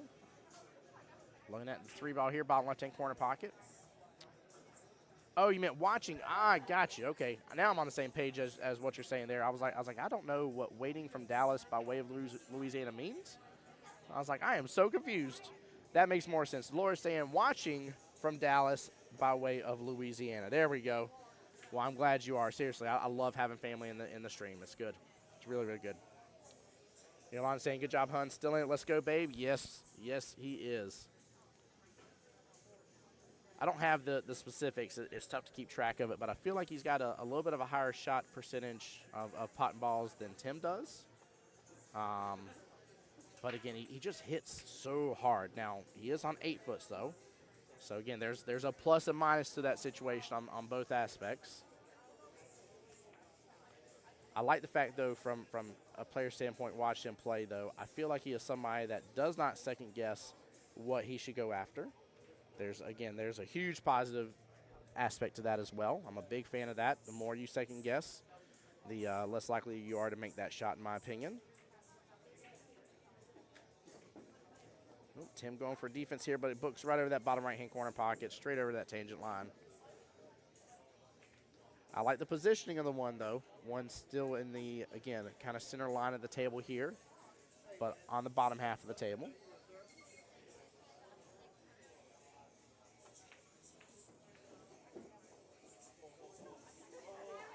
Terrence with a nice shot there, stopping the 11 ball right in the pocket. Oh, I'm sorry, I just said Terrence. Gillis, forgive me. I don't know why I just said Terrence. My bad. Because Terrence was on my Facebook page. My bad.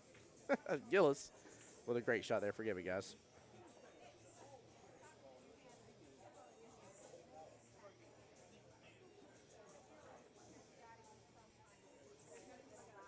Tough shot in the side pocket here. He almost gets it, though. That was a good try. Oh, 8 ball comes close. Woo. He avoids that left-hand side pocket, though. Time for Tim to start getting on a little bit of a run here if he can. That 2-7 are not in bad positioning here for a combo there on that right-hand side of the table, if you see that, guys. So maybe go after the 5 here, see what you got for the 4-6 after, but I would be looking at potentially that combo. Potentially. Good pop from Tim here. Don't mess with that. Oh, there we go.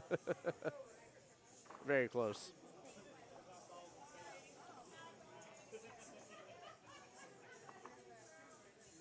All right, he is going to take a look at the 4-6 here.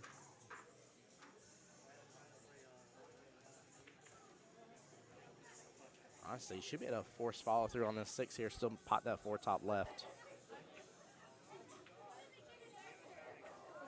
Went for the bank. Not a bad try.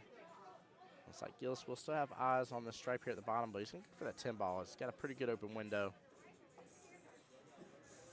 Pots it good. Cue ball's going to come off that left-hand long rail. Come close to the top. Looks like it's off of it just a little bit here. It's hard for me to tell from this viewpoint, though, if he has a good window in between the 6-1 for that 15 ball here towards the bottom. If he does, I would definitely hit at that. Oh, he hits the 6 instead. Ball in hand back to Tim. I would desperately be looking at this 2-7 here, see how it sits. Again, usually you guys hear me on stream. I'm telling you not to go after combos here. But one of the best leaves you're going to have is ball in hand. And right now, if that 2-7 is pretty dead set, I would probably go with that and make sure and get it. That way, that's one less problem later on, and you're not trying to get a better angle on it.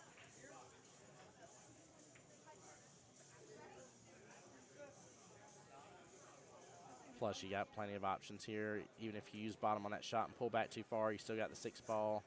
After, if you don't, you should still have eyes on the 4 ball. He's avoiding the problem. Look at the 7-2, Tim.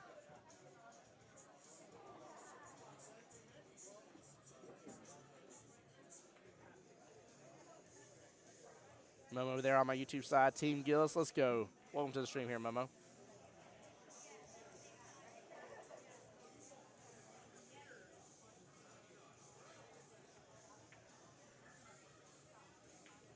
He has an opportunity here to clip in that 2-7 from this angle.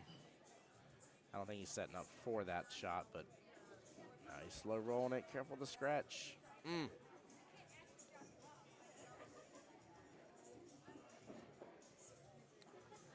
Gillis now with great eyes on the 9 here. If he follows through here, oh, good try. I was about to say, if he follows through here, he'll have eyes on that 15 next. This rack could have been Gillis's right there. The run was definitely on. Tim left him in a good, favorable position.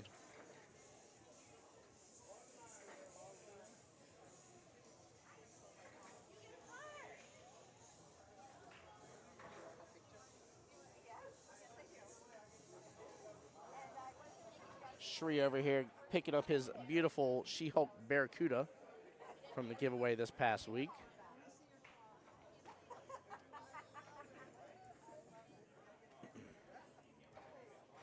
I hope Shree remembers, though, we want to see him use it as a pocket marker at some point in time. So.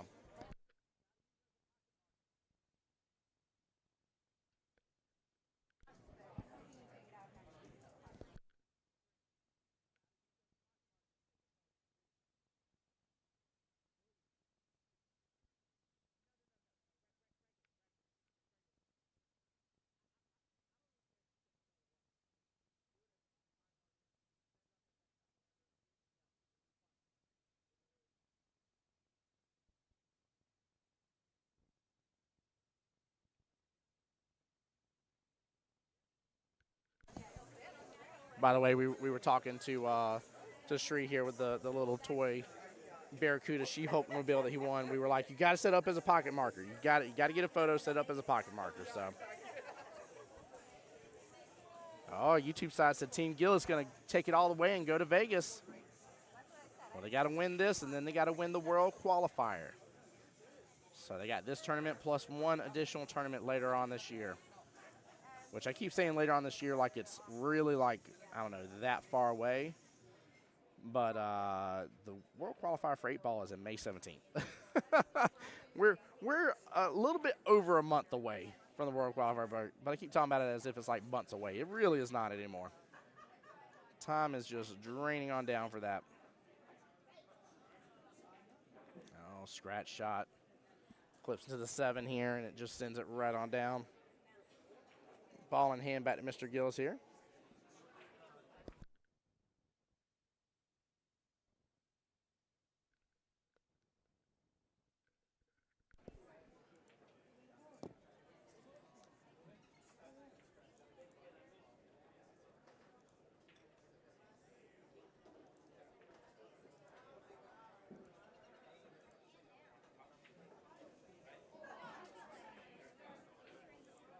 All right, Gillis setting himself up really, really good.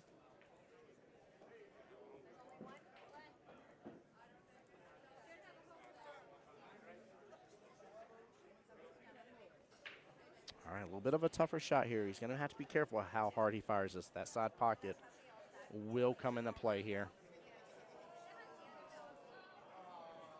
And it most certainly just did. It most certainly did. Wow. Very, very unfortunate here. But exactly what Team Shot Callers needed right there. That will give them their second team point. And basically the whole game is just kind of reset here. Both teams with 1 win. Both teams with 2 team points. And now we will wait to see who else is coming on up to play here. Give me 1 second, guys. I'm going to mute up real fast. We'll find out who is coming up next. Be right back. Don't go anywhere.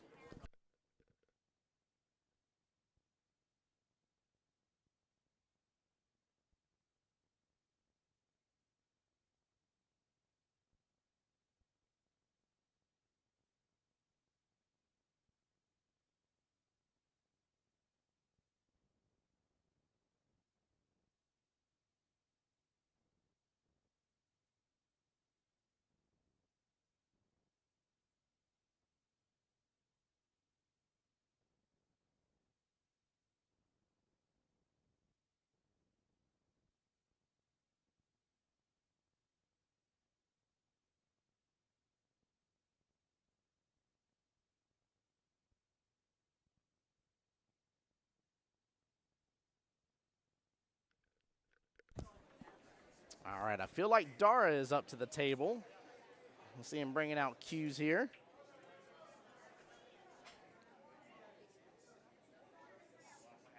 Again, 1 hour, 44 minutes away from sudden death. Fixing to start matchup number 3.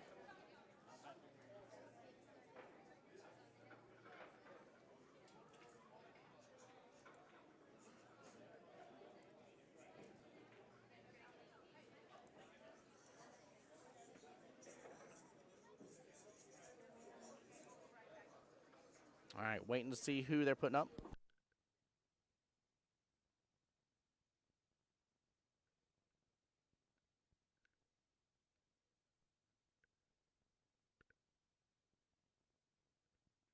All right, waiting to still hear from Mr. Damien's, or from Mr. Shawn's team, I'm sorry, the hit squad, as for who they're throwing.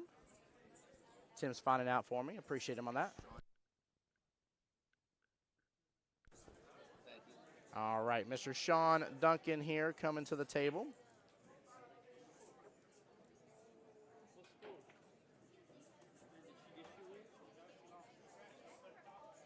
All right, give me 1 second. Let me get all this set up here, guys.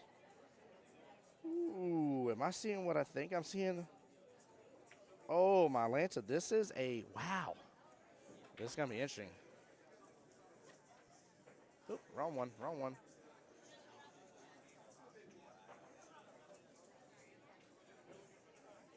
Let me double check here. Dara skill level, I don't normally deal with this much of a skill level difference here. Dara skill level 6. Shawn Duncan, captain of the hit squad, skill level 3. A 6 versus 3 is in fact a 5-2 race. This is a very bold cut. Wow. Very, very bold cut. Chili saying earlier about the shot that Gillis took here, said got him before as well. Yeah, it's gotten all of us, man. That's the only reason why I know it without a doubt.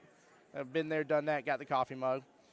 Yolanda said, great job, baby. Did great, Yolanda. I went over there to Mr. Gillis as well to let him know to double check the video here afterwards, because the amount of you guys coming out and showing Mr. Gillis here the love and support that he deserves was amazing and astounding, and it was phenomenal. I cannot tell you guys thank you enough from a streamer perspective here and commentator. It really, really means a lot to me as well on my end, but I'm telling you from the player perspective, it means the world to them. So I made sure to let him know that you guys were over there watching and showing the love. So I appreciate y'all so much for being in the stream for him, and again, just being as awesome and respectful as you were. I was starting to favor Mr. Gillis for the win, though, overall against Tim, to be honest with you. Like I said, he even though he shoots hard, he gets down and shoots.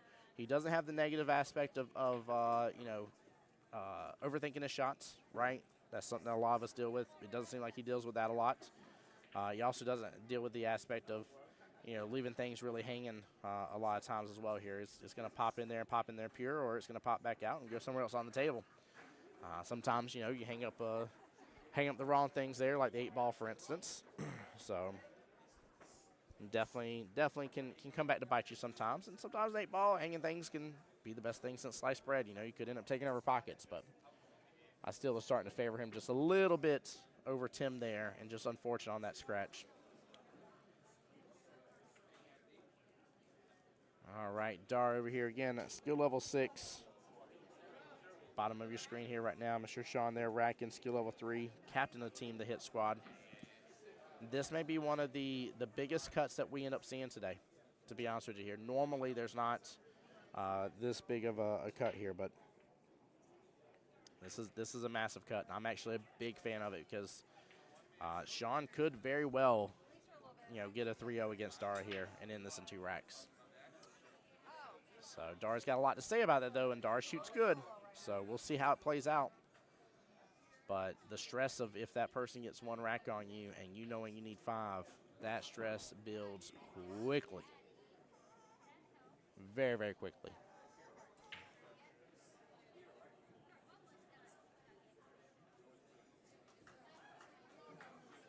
All right, Shawn going to opt to go for stripes here. Bottom right-hand corner pocket with the 12-ball. I like the speed. Nicely done here. Now the question is, did he hook himself, though? Might have enough room past this 5 to get a clip in that 15. or the 10 ball, I'm sorry, forgive me. Fires hard at it, but looked like it was a good hit. Looks like it was a good hit.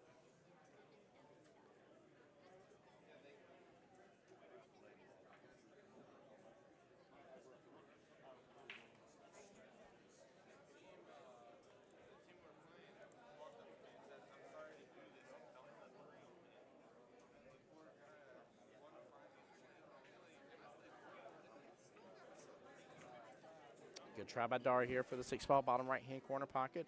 I like that option. Really opened up a lot more shots here for the bottom right to go and clear out a little bit of the table here. He still would have had eyes on this 5 ball as well. Good shot selection here. You should expect that coming from a skill level 6. And that's where they're gonna favor being against a skill level 3 here is, you know, the shot selection. They should be able to work around the table a little bit more. Good pop by Shawn, though. Great eyes, though, on that 11. Question is, what does he do after the 11 here? Because he may get stuck up with that 15 and 2 situation. You got to watch that for sure.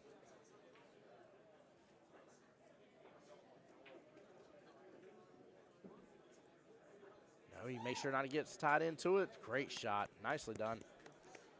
Very, very nicely done. That's huge right there. Honestly, if you slow roll this 13, I may go after the 15 next, actually. Slow roll 13, go after the 15.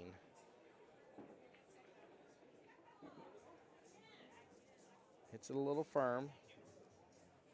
And unfortunately, he is tied up now. 14 ball is done clustered up close to the 8. 9 is on top of the cue ball. He's going to have to go for a little slice to the 9 here. Get a good hit.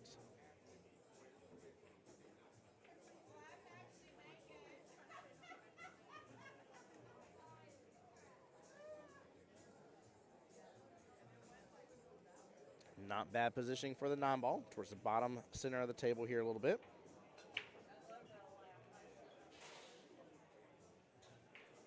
Tara's going to look to go ahead and take it after 2. Looks like the 4-7 may be wired to an extent there to go ahead and go after that top right-hand corner pocket afterwards. So I'm assuming that's why he's going to go with the 2 first. And he's got a really nice little setup here, bottom right. I'll be honest with you, I wouldn't go after attacking it too much right off the bat.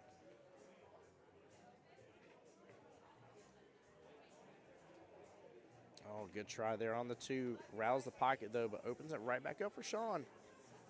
Shawn needs to take advantage of this here. Looks like he may have just enough to put a little bit of angle there.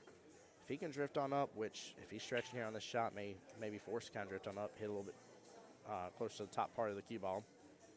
But then you can go after that 14 next here, right-hand side pocket. Just like that. Beautiful, beautiful shot.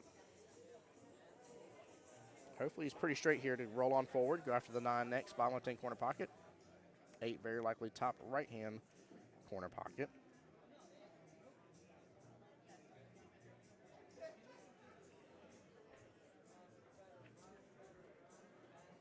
Smooth stroke wins the day. All right, perfect. He didn't have the angle there. Bumps into the 8 just a little bit, but doesn't overhit it. Shawn is shooting very, very well. Now here is the downfall. When you have freed up this much of the table, you don't have places to hide. They do. And they can start locking you up quite a bit. So we'll see if he can get this shot here. I'm a little worried with how he's going to be clustered up. Ooh, don't scratch in the process. Oh, very unfortunate. I was worried how he was going to be clustered up with the 3-6 situation. So, ball in hand to Mr. Dar.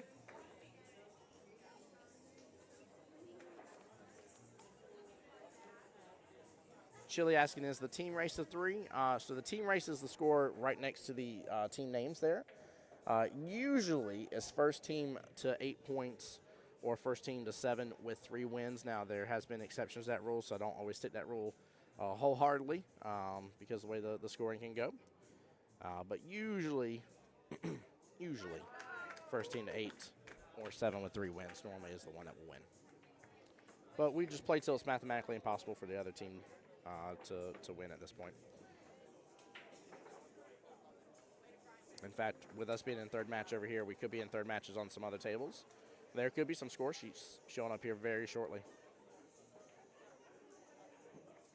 Great shot there coming off that right-hand long rail by Dara.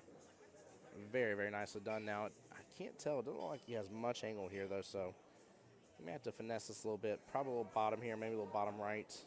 Kick on back up. Oh, he was able to. He had a little bit of angle there, more than I could see. 5-ball top right-hand corner pocket. Roll into it. 2-ball top left. Hit that 4-7.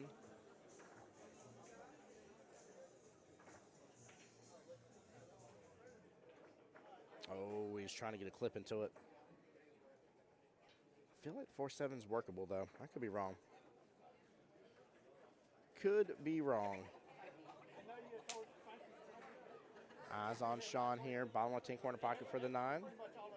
QBall's naturally going to drift on back over to the right, though. It's going to probably leave him a tough shot on the 8 unless he lets his stroke through. Yolanda said, yes, sir, thank you so much. Yeah, thank you so much for letting him know that. Thank you as well. My pleasure, Yolanda. Seriously, I always love the support. I tell people all the time. For those that don't know, it's been a couple years now, but lost my mom a couple years ago. Loved her to death, and somebody that was very crucial and important in my life here. And I tell people all the time, if I set up this stream and I know there's one family member for you that's in that stream, and I don't care if nobody else and their mom shows up here, but that one person for you and that family shows up and gets to see you play, I'll come through, set up that stream every single time. No doubt in my mind, no time wasted, no nothing. It means the world to me to see family coming over. And maybe that's just me being a little selfish here and thinking back to my mom and stuff like that. But it's kind of my why behind it. So I'm glad you guys get to be here and be a part of this.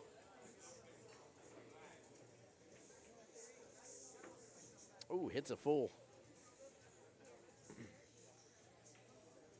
Late's in a little bit of a better position for Shawn. Dara needs to go after that 4-7 right now, though. Go after that 4-7, even if you rattle the pocket here. As long as you don't overhit, you shouldn't be leaving him a shot on the 8, regardless. But don't leave that 4-7 sitting. In fact, I like doing the 4-7, popping into it, letting the cue ball come on back down. Let's see how he opts to play. He's going to go with the 5, trying to clear out one half of the table over the other. Flips back into the right-hand long rail, comes back up table just a little bit there.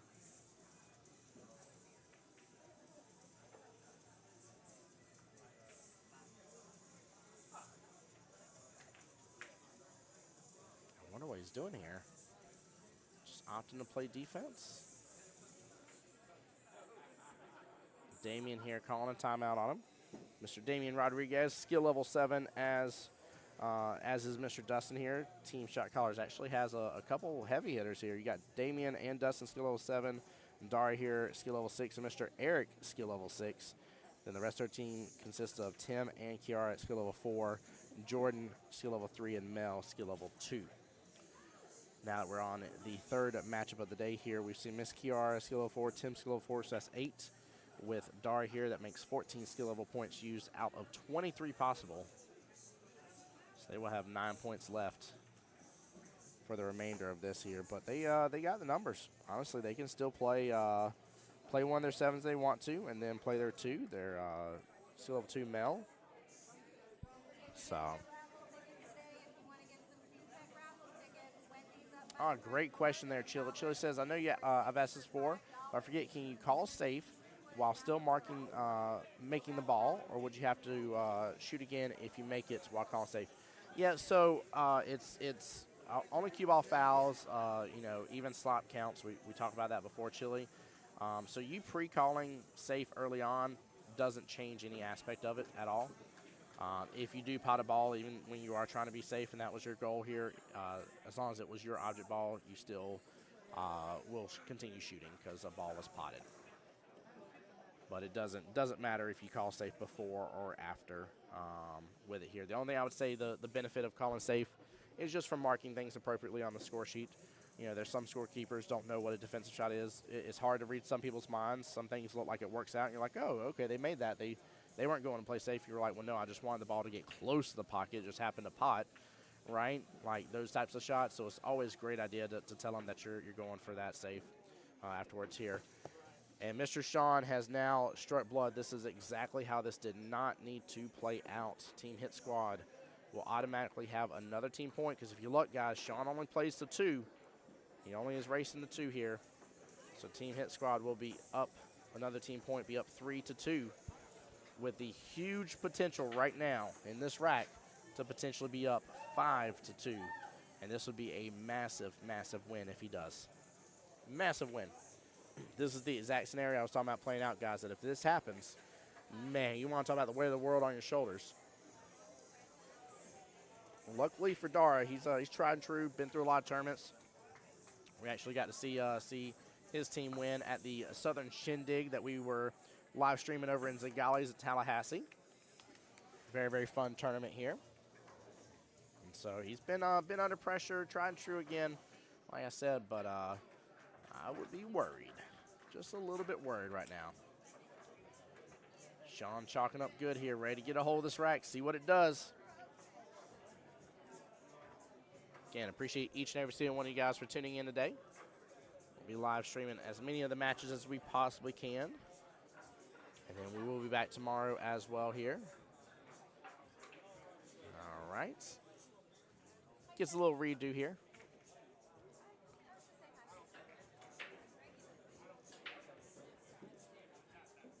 Gets a hold of it pretty good. Looks like something made in that left-hand side pocket if I saw correctly.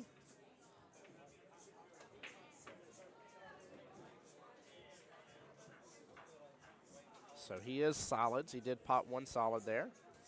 I believe it was the 4 ball that he got. So he's going for the 3 all the way down, top left-hand corner pocket.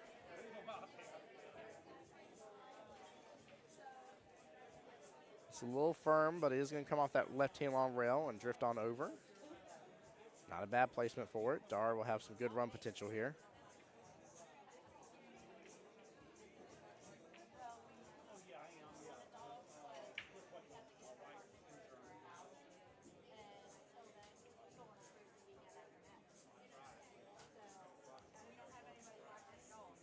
Guys, by the way here, I do want to take just a quick second, give a huge shout out to Mike and Kelly.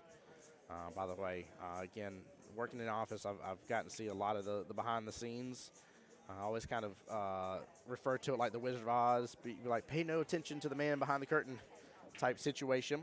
And there has just been so much on their plates, guys, that they have been doing, trying to make sure everything kicks off good for the summer session, getting this ready and everything like that here. So appreciate each and every single one of you guys. But please, when you get a chance to, if you love all the hard work and dedication they're putting towards it, Mike Kelly would never ask for any praises, but from me to you to them, give them a quick little shout out.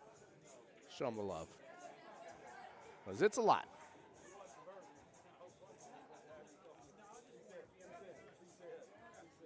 On the YouTube side, Procrast, if I'm saying it right, says looks like you got slowed racked a little bit. I think I'm assuming what you're talking about is what we call like a house rack, where there's spacing, especially between the front couple object balls here. It is not impossible.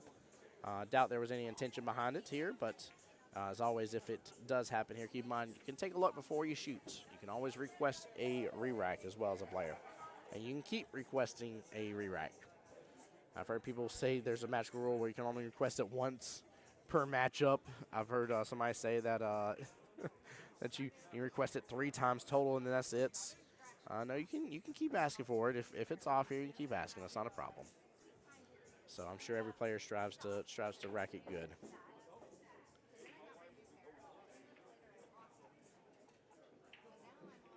Good smooth stroke here by Shawn.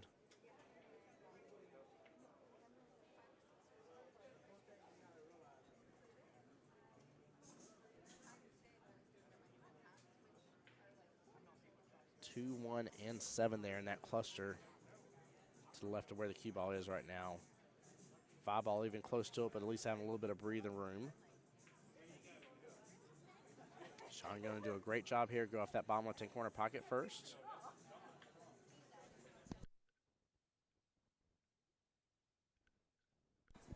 And that will not be a bad placement for the 3 ball. A little bit of distance here for Dara as well.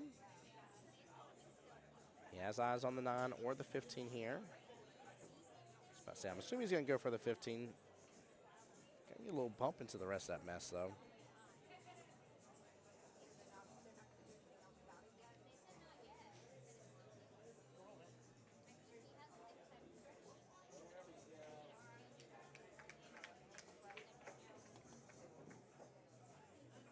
Good shot here. He gets a good spread in it, too. I don't know if he's got a lot that he can work with there right off the bat, but a good shot indeed here. Oop, wrong button. Ignore my boom button.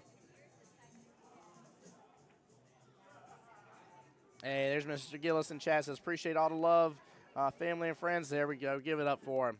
This man battled hard on the live stream. One of the biggest showings of friends and family that I've seen right off the bat so early on in the stream. I've had some later on in the day where it happens and everything catches up a little bit further, but that was a very, very quick showing from your friends and family. I love seeing it.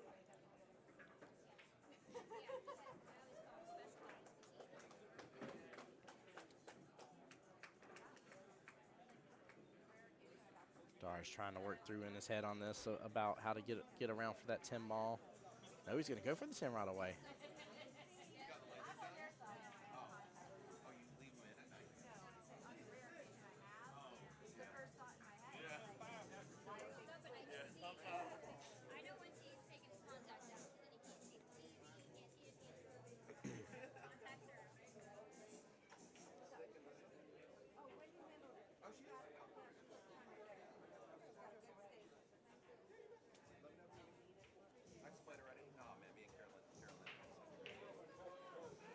I'm assuming he doesn't have enough of that 3 to go and take it here. I feel like 3 is playing a little bit of a blocker for him. Looks like he's going to go after this 7-1. Getting good hit into it, gets a little bit of movement. No, the 1 clumps up close back to the 2. He's not leaving Dar with a lot of options, though.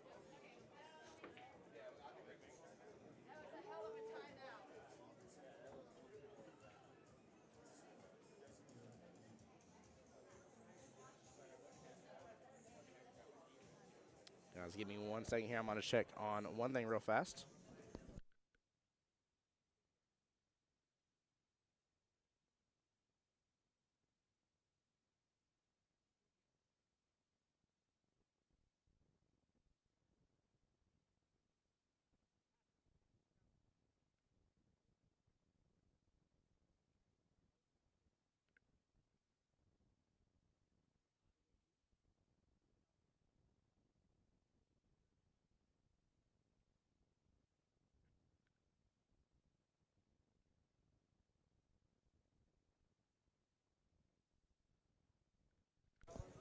All right, sorry guys, double checking on something here. Back with y'all.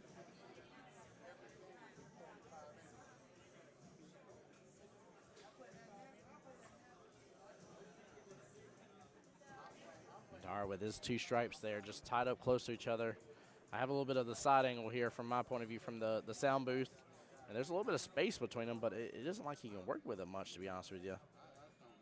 I'm almost a fan of clipping in and actually doing the 1-rail kick and kicking in from behind on it, but he's going to opt to play defense here. QBall does get to a rail, blocks up access to the 3.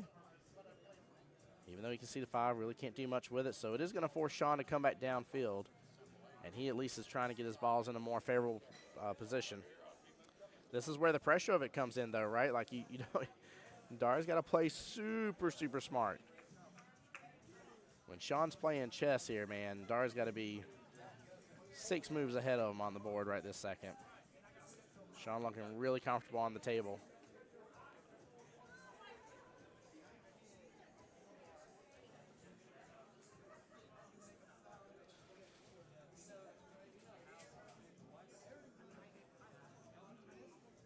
Dar may be able to take over that top left-hand corner pocket from here.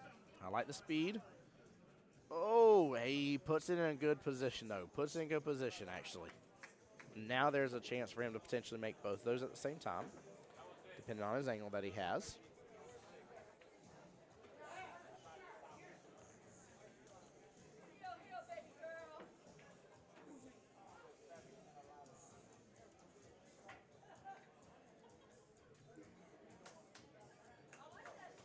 Let's see. I'm trying to double check, see if any score sheets have been turned in yet.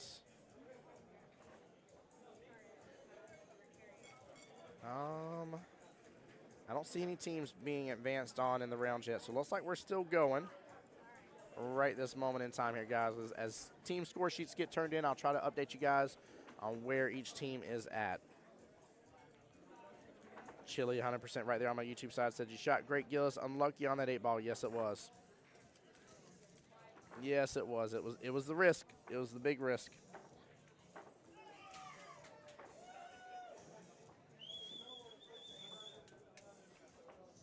All right, nice slow roll here. Officially takes over the pocket, at least some of it.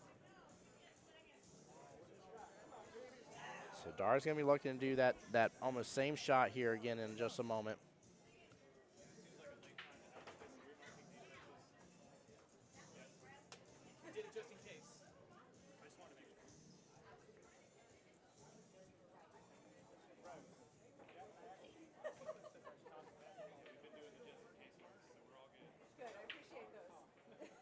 All right, good try there by Shawn on that 1-ball. Bomb on the 10-corner pocket. Hit it with good speed, too. He did really well with that shot.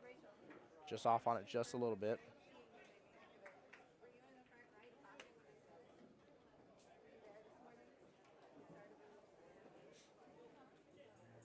Like I said, Dara was looking to do that exact same shot here.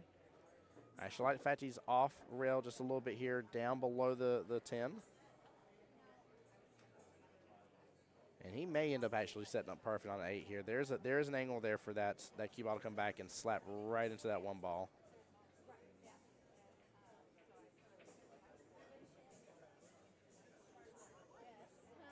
A little bit of a tester, though. This is a good size cut. Look at that. That cue ball's going to drift right past it, but there was definitely a chance for it to run into that 1-ball. Good try. At least it's closer to the pocket now for Dara. Kind of putting a little bit more pressure back on Shawn for this rack here to have to kind of complete a run. I kind of like actually swinging this full-fledged here. I'm leaving that 5 alone. I'm actually going after that 7 first. That sounds a little different here, but unless he blocks up access to the 10 a little bit, I don't know if there's enough room for Dara to work with that now.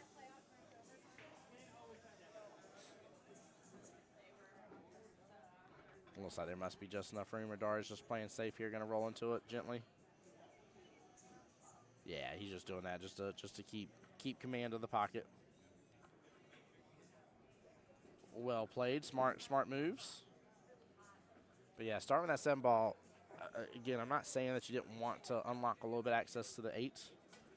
I think starting with that 7 may have given him better opportunities here with where he was before. Now he's going to be forced either to go after the 5 or the 1-ball here. 1-ball side pocket. A little bit worried about the angle here that he has. I'm afraid of him forcing the scratch there, bottom left-hand corner pocket. Hits it full, and it may be blocking some. Let's take a side view look here. It is tough to tell if Dara has that window or not. Yeah, I think he does because he got down on the shot pretty fast. So he is in between that window between 8 and 5. Hits it good, comes back around. Oh, no. Cue ball takes its happy trail right down to the bottom right-hand corner pocket. Very, very unfortunate for Dara.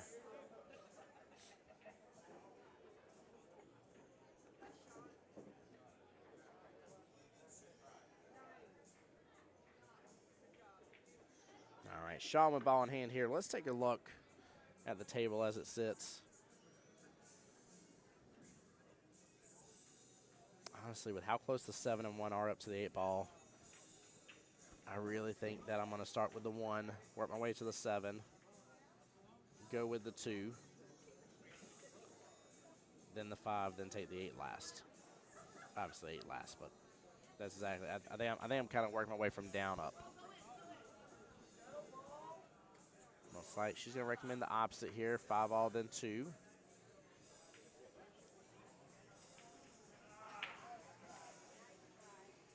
You just don't want any extra angles on that 7 and 1 if you go the way that I'm talking about. So you want just a slight angle for the 1. That way you kind of drift up a little bit on the 7. Keep it straight. Roll forward on 7. Be a little bit right of the 2 ball, make it easier to get back to the 5.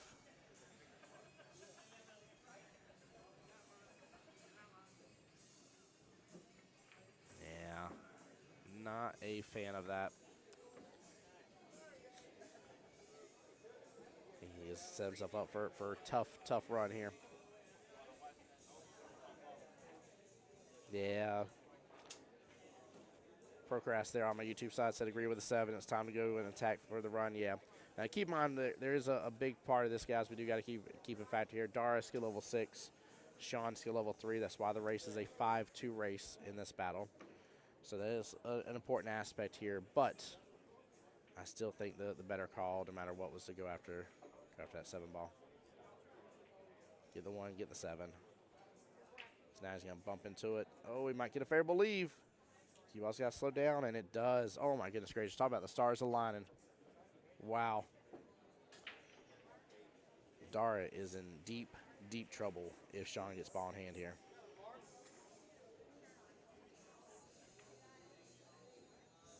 I do mean deep trouble.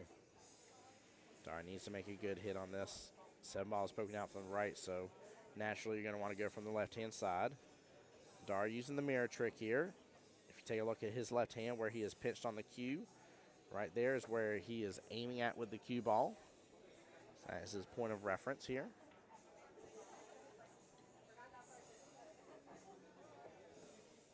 That is correct, Chili. It is a pretty safe bank shot here, or 1 rail kick shot into the 8, sorry.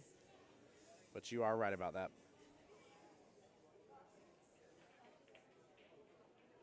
Good try right there here. Angle opens up just a little bit too far. Ball in hand back to Shawn. And Shawn has got to punish Dara for this now. He has got to.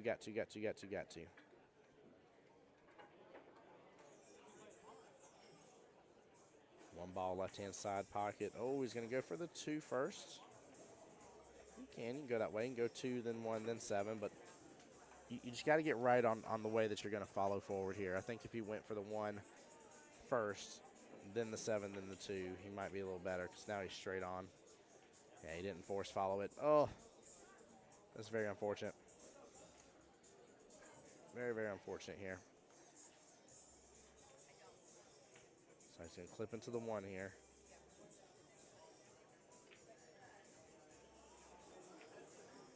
Going for that top left-hand corner pocket and now scratches. 8 ball will be bumped out.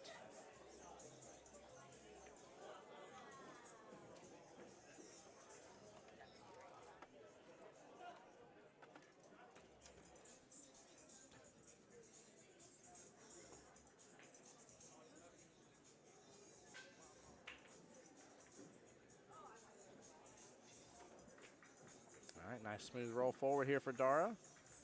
And gets it.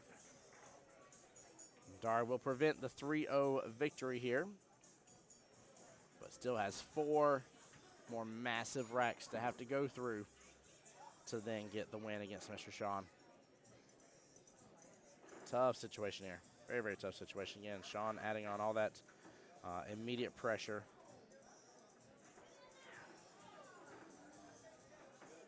Mr. Dale there on stream says, you got this, Shawn? Take your time, my brother. Yes. Yes, indeed. That's exactly what he needs to do. He's got to understand that he's in the winner's seat right this second, per se. He's got to understand that the trouble here falls onto Dara. It's tough. I ain't saying Dara can't do it. I'm just saying it is tough.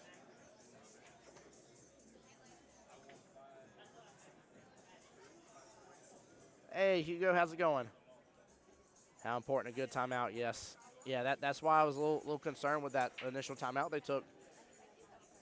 Yeah, I didn't agree with that initial timeout from before.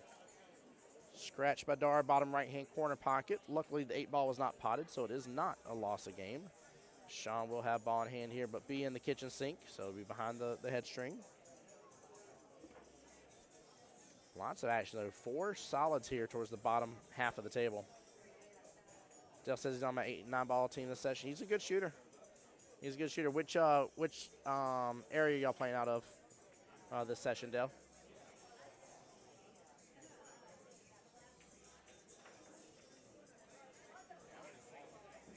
There There we go. Slow roll forward here, opting for stripes. Nothing wrong with that. 14's playing blocker to the 4 there. Top right looks like 9 still has an open window. Top left, forgive me. Same thing for the 9. He's going to go for the combo here.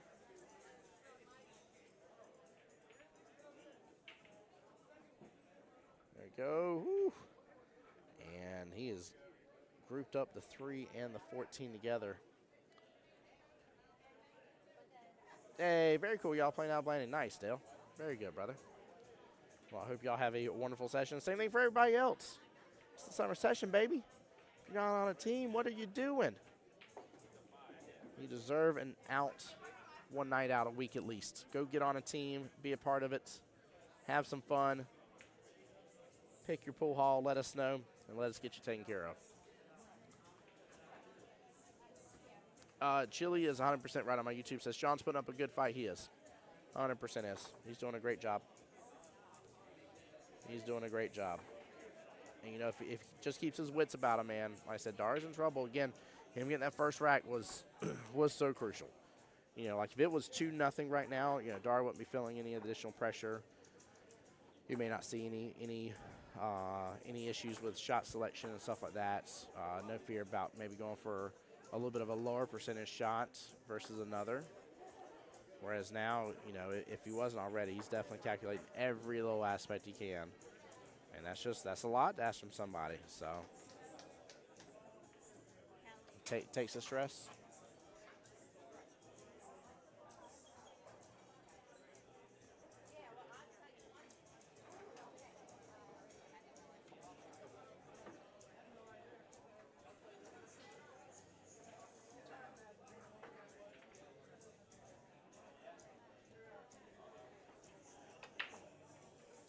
A lot of movement across the board there.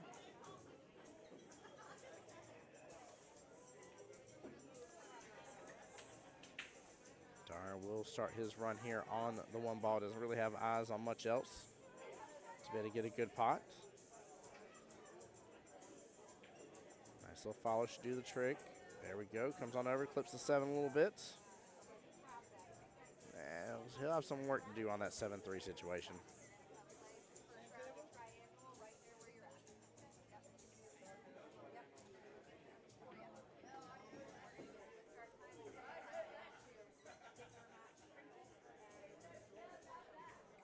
All right, good smooth stroke there by Dara.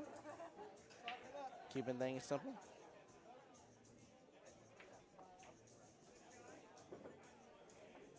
Looks like Dara's going to opt to go ahead and pot this 14, maybe. Yep. Block right on up with the 3 and 7. What a defense. Wow. Take a quick look at this replay, though, while Shawn's getting ready. I mean, he is in a predicament and a half. Dara landed this really good. Oh, I'm such a fan of a great defense. And he really just tied things up for Shawn. Great job. Smart move. Very, very good play. This is where that 3 skill level difference, that's where it just showed its face right there. And I'm glad to see that the hit squad, I'm glad to see his team did not take a timeout there. They're really, again, you know, sometimes when you're wanting to take a timeout because they're in a tough situation, you got to consider value added, right? You got to consider and think about, am I going to be able to help this player get out of this situation? Maybe I need to take just a quick look at it. Maybe they don't even need me, you know what I mean? Stuff like that. But you got to really take that stuff in consideration, especially high-level tournaments. I can't stress it enough. High-level tournaments, you get the 1 timeout per rack regardless of skill level. Yeah, you need to play that bad boy smart as could be. Dara's opting here for the 2 ball. Right-hand side pocket. So.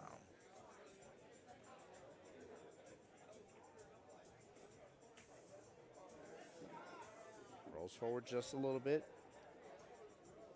Gets eyes on the 6 ball here, bottom right-hand corner pocket.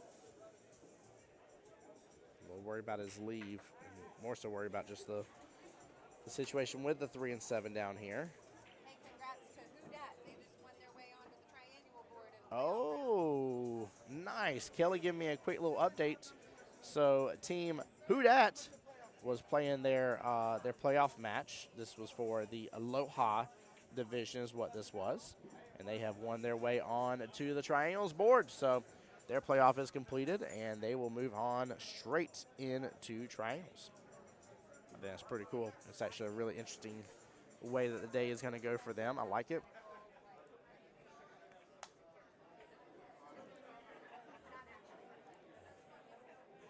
Let's see who that just beat out.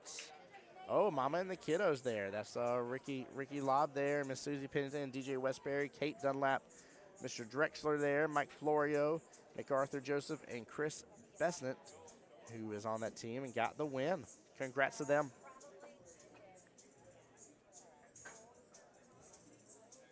Very big congrats. It is Chili. Chili's 100% right here. He said on my YouTube side, he said it's so much harder to land a great defense with this many balls still left on the table and 8-ball. Yes, yes it is. But this rack is in there under normal control now with Dara. Everything else is it's just smooth stroking. 8-ball, top right-hand corner pocket.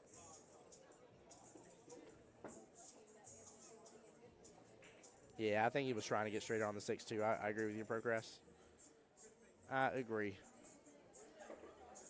But nevertheless, here he is in shooting position now for the 8-ball and working his way to get that second rack underway.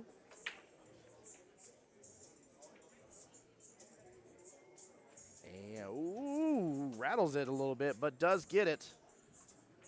Rack number 3 will go to Mr. Dara here. And now it is a 3-1 race left in this battle. I will say this matchup here, if it ends up going hill-hill, is going to be very costly in terms of time. It's going to likely lead to matchup number 5 being a sudden death match. We are 1 hour and 2 minutes away from it.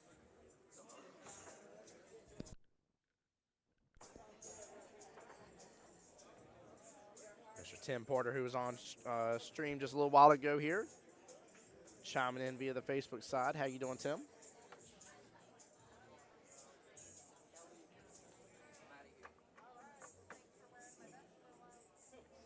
All right, here we go. Dara calling it, say, off the spot, I guess, a little bit.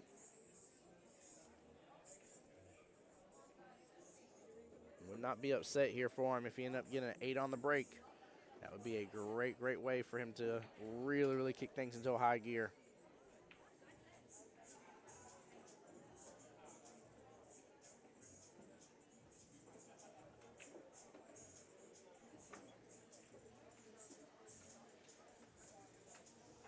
Yeah, you're welcome, Tim. Not a problem, bud. What are you doing out there, resting in your truck right now? Or did you come back in here? I didn't see you slip in. Thank you. Did you guys get it? Okay.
All right, looks like Rich is going to join me on the mic here. Rich, how you doing, brother? Doing good, Tim. How about you? Doing very well, sir. Let me get you unmuted up a little bit here. Make sure I got you loud and clear. Talk with me. Thank you. There you go. Get a little closer with the mic. How you doing? There you go. Perfect. I'm doing well, sir. How's your day, though? Doing pretty good. Good, good. How's your team doing? We're doing good. We're up, I think 4-1 now. Oh, 4-1's a good victory. That means you got the first 2 wins then. Yeah. So first 2 wins underneath your belt, up 4-1. That's good because the tiebreaker is obviously if the team has 3 wins, then the tiebreaker goes to the team with that. So that's good. Yep. Good position to be going into matchup number 3. Who'd y'all throw for match 3? Don't know yet. Okay. Oh, so y'all are throwing now? No, they're actually in the middle of it. Okay. Where? No, yeah, y'all are over here. Okay. Yeah. Yeah, you can just barely catch a little bit of your match on the stream here. Well, very good. Well, good luck to you guys. Tim says he's charging the phone in the truck. Over there trying to take a nap in your truck is what you're trying to do. Don't lie to me, Tim. You can't get away against another Tim without Tim knowing what Tim's doing. Hope that doesn't confuse you any, but I know half past nap 30 when I see half past nap 30. And if I got done shooting, I ain't got to worry about stressing my team here and had a chance to go get me a few minutes of shut-eye, I would be charging my phone in the truck too. And catches and Z's too. Yeah, exactly. I'd be like, my phone's resting, I'm resting. That's how you get prepped for the next round, right? Right. So, but it is it's packed in here, so there's also nothing wrong with honestly heading outside and relaxing for a moment. So, have you seen a little bit of this matchup? Yes, sir. Yeah. Yeah, this is a pretty good match. Yeah, it's been good. It's an interesting throw with Shawn. Skill level 3 going against Star, skill level 6. Very intriguing throw, but I'm a big fan of the off throws. It's funny. I've seen people in league before get mad about off throws, but I think there's a lot of great strategy about it. It's all about strategy. Yeah. Shawn's a pretty good shot, though. He is. Very much so. Chili on my YouTube side said Tim is over there recharging himself while recharging the phone at 2-for-1. That's exactly right. That's exactly what's happening. 100%.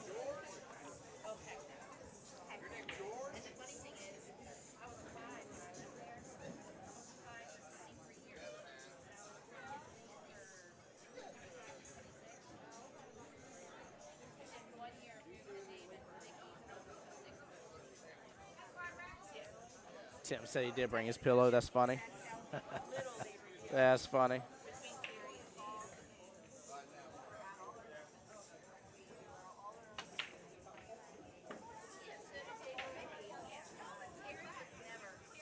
That 2 is stuck up on top of that 8. I don't know what's going to be done about it.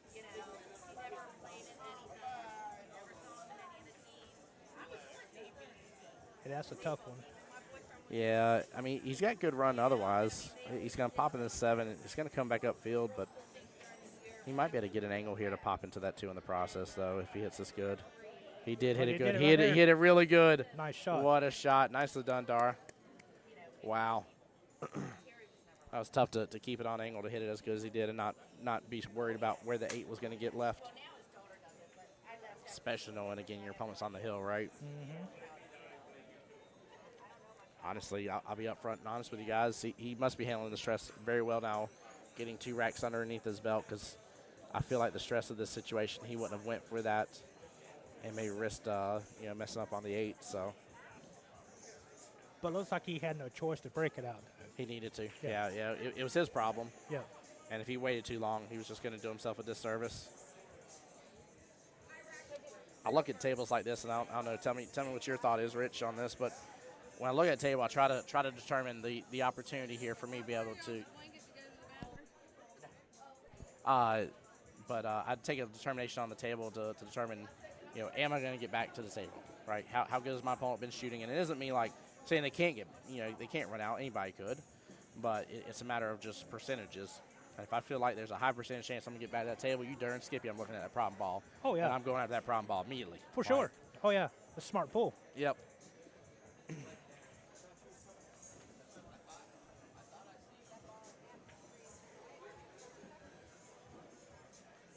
Dart going after this 3 ball now. Bottom right-hand corner pocket.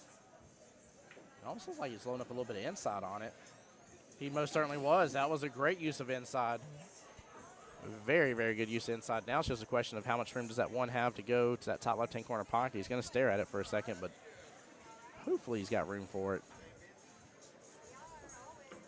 He cracks me up, too. If you ever watch Dar from the sidelines, by the way, I call it the pitcher-catcher type moment. You know how, like, a pitcher looks at a catcher and like, does his hand signal telling the catcher what to throw, and the catcher, like, shakes head no. Yeah.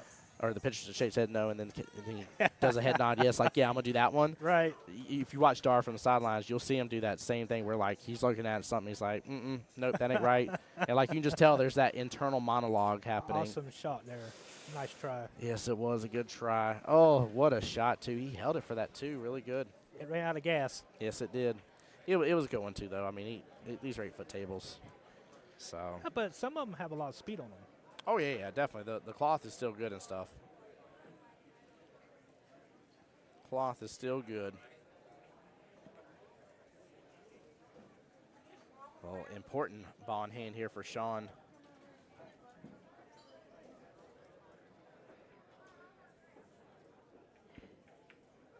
Nice thing is, too, is even if he has a little bit of a run in his mind here, he's got enough still left on the table where he can work with the rest of this no matter what, even if he gets off kilter a little bit. Yeah.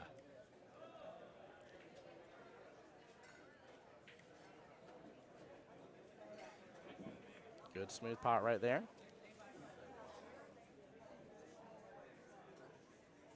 He's got that left-hand side pocket right here. Now, if he plays this one pretty good and don't put a lot on it, he can get side or to cut straight up the pocket. Corner. Absolutely. Oh, we put a little extra Too pace much on it. Yeah. Overshot that way too much.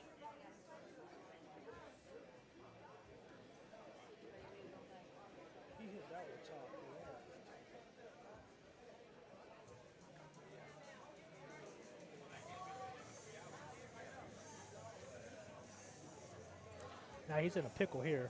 Yeah. Oh, no. Worst situation right there. Worst situation right there. Ball in hand to Dara. This fourth rack should go to him just fine. 1 ball left-hand side pocket, 8 ball top left. Smooth roll it as can be. You can go about it differently, too. You can go other corner pocket and if you wanted to, but no reason. Nice, smooth roll forward. But see, that's what I like about the APA. You can learn by your mistakes. Yes, you can. Yep. Yep, it's a league for everybody, right? Yes, sir.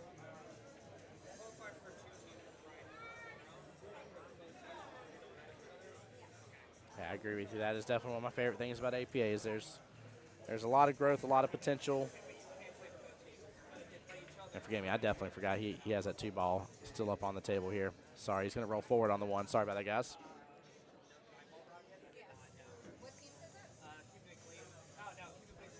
Yeah, he's just going to have a little angle here, chat, so that way the cue ball comes down.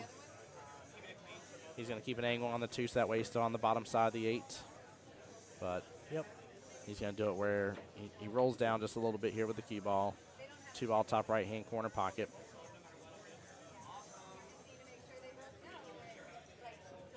Looks like he's talking about something else, though. I think the 2's going to be his problem. If he rolls it, soft rolls it this way, then he gets on the 2, he's got to come back with the 8.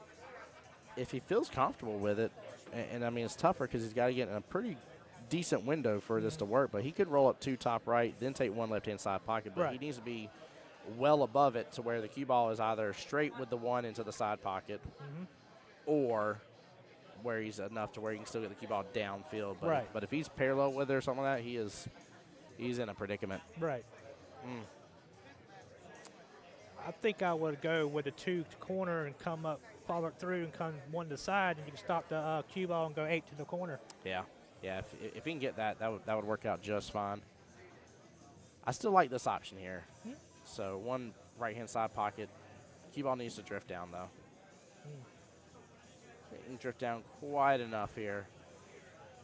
Shawn might get another chance at the table here with where Dara's at. That's a tough cut. That is a very tough cut here.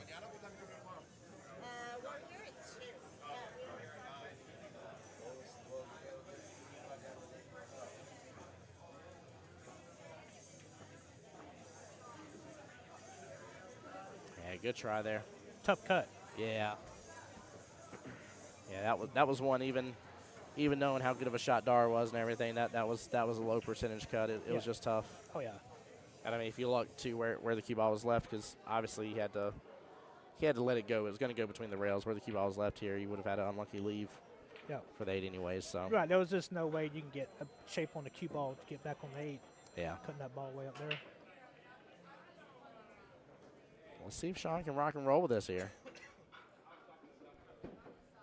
Again, good run potential. Kind of a mostly open table for him. Ooh, clips to the 11. that will make this situation tougher.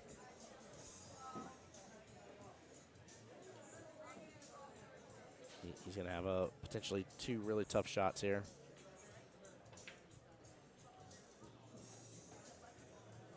Hits a firm, rejects out of the left-hand side pocket. And now this is set up just normal for Dar. Now with him having 1 object ball, Chad, I got it this time. Now with him having 1 object ball left on the table, he can very easily force follow this on up. A little bit of left outside, if you will, and come right back below the 8. Nice stroke. Yep. Stroked it really good. Almost stroked it straight into that left-hand side pocket.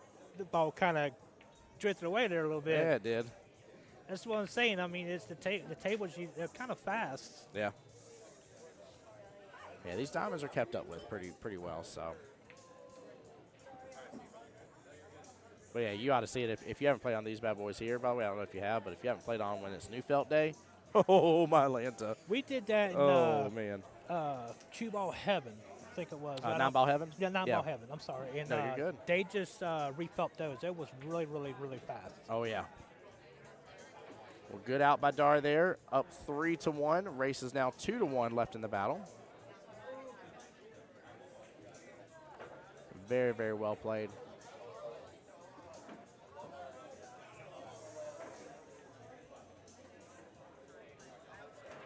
It's like Miss Debbie's over here to root on Mr. Shawn. I like that. I love seeing a team rally amongst their players here. And again, Shawn's still in good position. The weight still on Dar's shoulders, just a little less of it now. Right. Yep. A little less here. If it was 4-1, the way to be off. Yeah, exactly. He can then start smooth stroking his normal game. But I mean, he still went after that. What was that? I think the 2-ball and 8-ball that were tied up. We talked about. Yes. He went after that, which again, I agree he needed to. Under all other normal circumstances, I love it. Right. I felt like because of the position he was in that he may not go for it just because of the fear of messing with 8-ball at all. Exactly. So. Yep.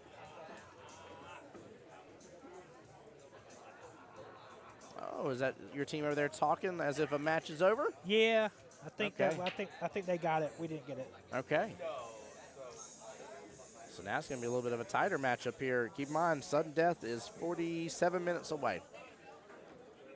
Now, are you familiar with how sudden death works in triangles? No, sir. All right. Well, great little recap for Chad as well because, again, I told you guys if this thing goes the distance here on screen, it is likely we will see matchup number 5 in sudden death for sure. So sudden death is starts at 1:45 p.m. Any match that has not started, and by starting, I mean the rack has been struck. Right. I don't mean starting as in y'all have already talked and said who you're going to put up. I'm not saying start as in the lags already happened. I'm talking about that cue ball has made contact with that rack, and the rack has been struck. Right. If it has not been started, the way the matchup works then, regardless of skill level, the first rack is worth 2 points and the W. Wow. The second rack is worth 1 point.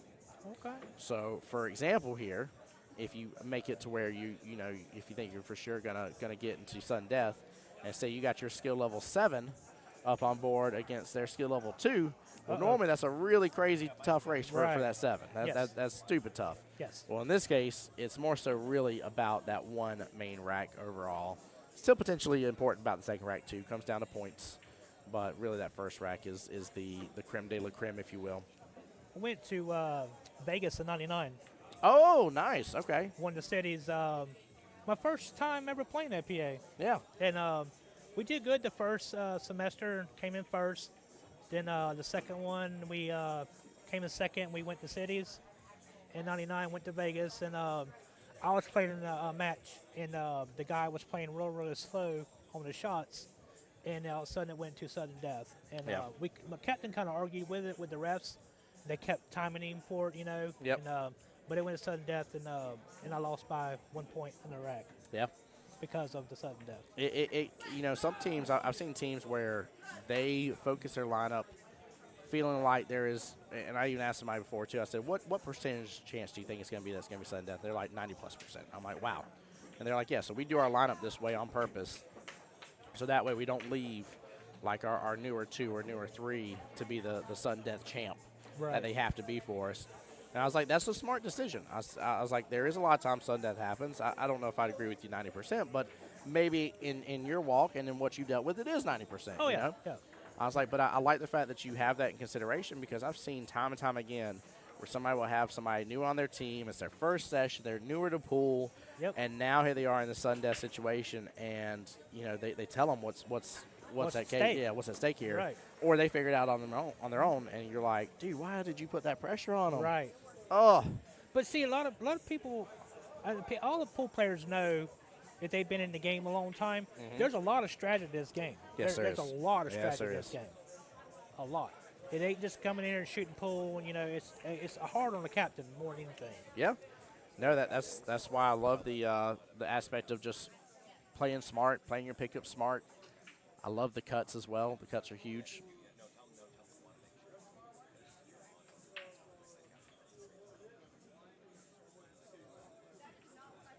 All right, Shawn over here. Looks like he's looking right over here at this 10. I don't feel like he's got enough room to go by. He ends up potting the 6 ball in the process. Leave Dar with a tough situation to shoot the 3. It's so close to the 3, but he's tree-topped over the 11. But, yeah, Rich, I believe you're absolutely right, man. It's really, we talk about you win as a team, you lose as a team, right? And if that part's true and people believe that part's true, then absolutely the way you're doing your throws and stuff, you've got to be really wise. You got to really understand your matchups and what your player can do. Same thing when we're talking timeouts, right? Like, I'm not going to ask something from a skill level 2 that isn't within their will well. Correct. If there's somebody that does better, like I've seen some 2s that can't cut to save their life but can bank everything. Oh, yeah. And you're Oh, yeah. like, brother, like that bank shot is ridiculously hard. And they're like, yeah, but I like it. Right. And you're like, Yeah. I'm with you. You know what I mean? But like whenever you're giving your timeout and stuff like that, you got to take that stuff into consideration. Maybe under normal circumstances, for normal calls, doing that bank shot is not the right situation. Right. But that player being at the table is 100% the right situation. Oh, yeah. Exactly. Good slow speed here. And gets it right in the Very pocket. nice. Yeah, that was a good shot.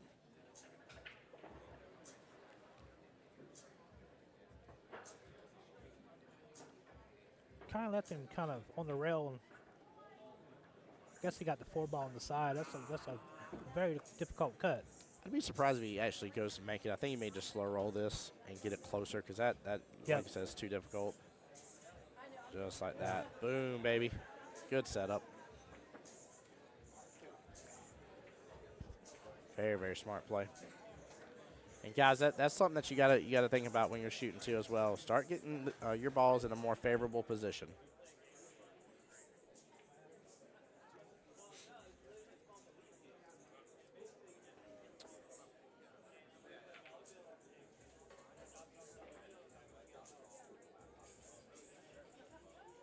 Ooh, almost getting there where it was stuck behind, but that will open up just fine for Dar for that 4 ball. Left-hand side pocket, come off that left-hand long rail. 7 top right. I'm assuming he's going to have an angle to where he's probably going to take the 8 top right as well. I don't think he's going to be on the right-hand side of the 8. I think he's going to be on the left-hand side of it. I believe that's what he's kind of setting up for right there. He's just kind of pointing to see he's going to be where he's going to be at after he makes this 4. I like the speed. Yeah, he's setting up automatically, knowing that he's going to be on the left-hand side of that 8 ball.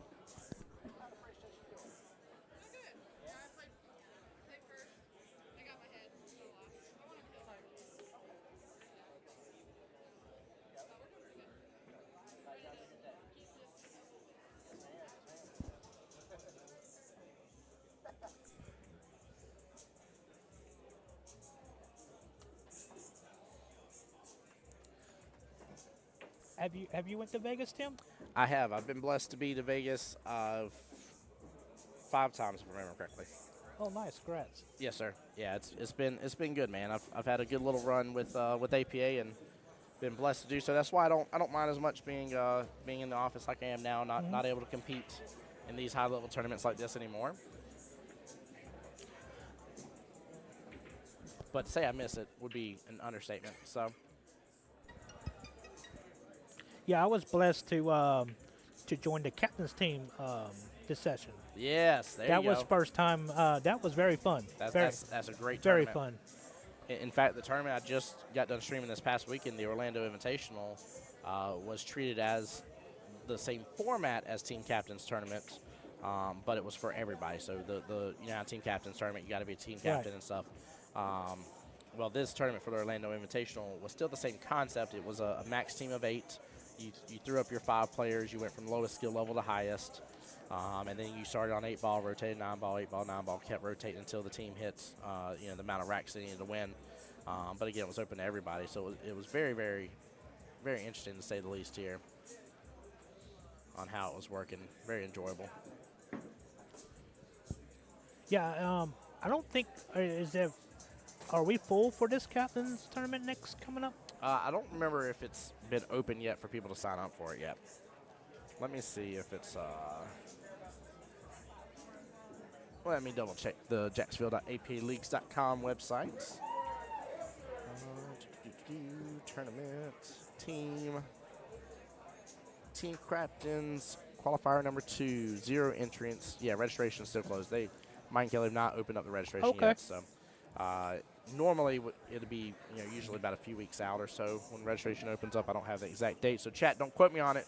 Don't go messaging on us and be like, Tim said it's going to open up on this date. I don't know which date, but they'll definitely announce when it's going to be. But the tournament's June 21st, so you can pretty much assume probably towards the beginning of June is probably when registration will open. Wait, if anybody is a captain out there that's listening and has never played in the captain tournament, you should join. It is a lot of fun. It definitely a lot of fun. It's a good time. Well, like good hit on the 8 ball, called as a good hit. So Dara will get himself onto the hill. Team shot callers with another team point here. That was the important one. Now the pressure's off. Pressure's off, yeah. Both Dara and Shawn can play like normal here. There will only be one additional team point to be had.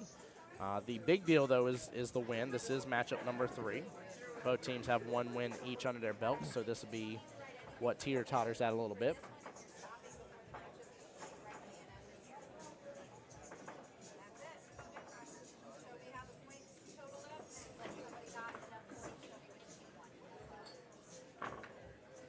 Dale, that is Miss Terry here. She is volunteering her time, which we very much appreciate her to watch shots here and help us out. As always, the ref call is always signaled out and asked. And, sometimes it's tough pickings to get it answered. But like I always like to remind people here, all of us love it to have refs available to watch shots and to make our lives a little easier for stuff like that. So if you like it and you love it and you are able to ref here, now keep in mind there's some stipulations to that, but if you're able to do so, then you're good.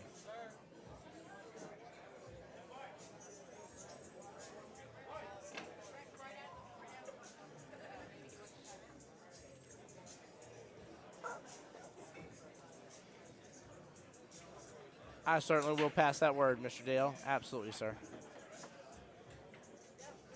Absolutely will.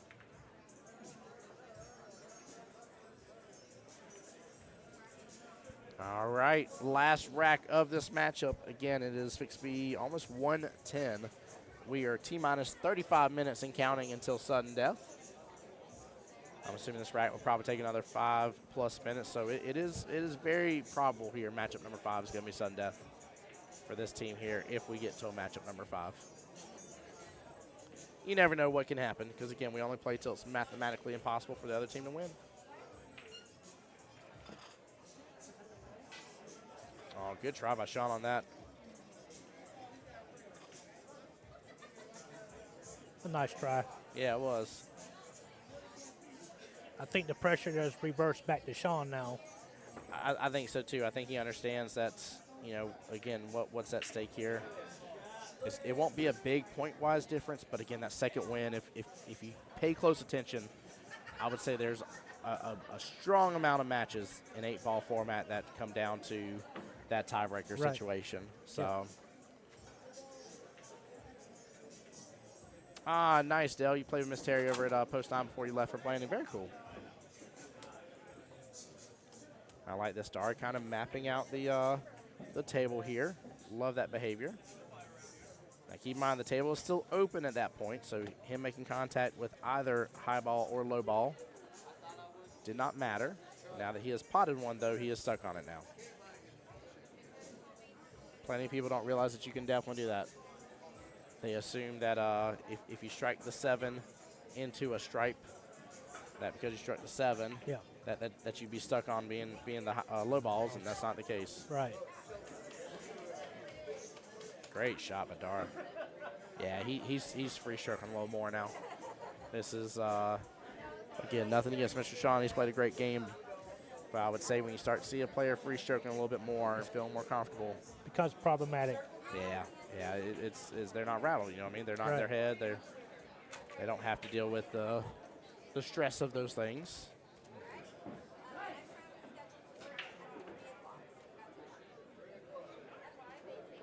Next round today set to start at 3 p.m., by the way. Kelly was just letting one of the other teams know that. Yeah, good shot by Dara. Good shot selection overall here. I'm interested to see what he does about the 14-6. Cracks me up, both the 14-6, both green here, clumped up to each other. Always laugh about that when I see a table. I'm like, yep, the 1-9's paired up together, the 5 and 13 paired together. Like, what's going on? Like, do they have to stay within their same color? Like, what's happening here? Yeah. See, I think he was going to try to get the breakout there, but I'm not sure. I think it's going to get it here. Oh, no, 9-8 went in his way. Man. Yeah. He's forced to hit the 14 now. You see him, too. He's a little bit disappointed. He's kind of pointing with his cue like, I wanted to be right here, darn it. Why couldn't it let me be right here? It's like Nevada always says, something's always in the way. Yeah, yep. Ain't that the truth?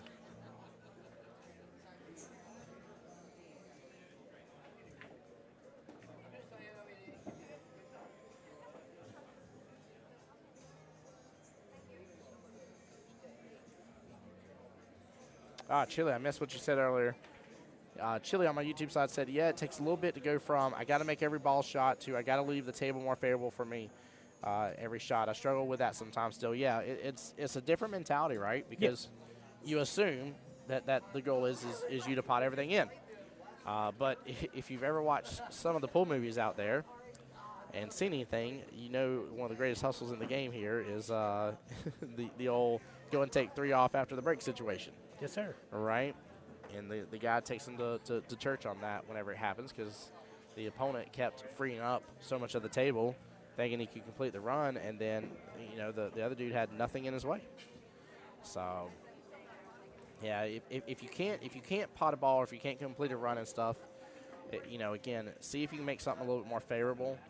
We've talked about it on a couple different shots on stream already today of like, hey, like move it closer to this pocket. You know, you can't make it in that pocket, but you can move it closer.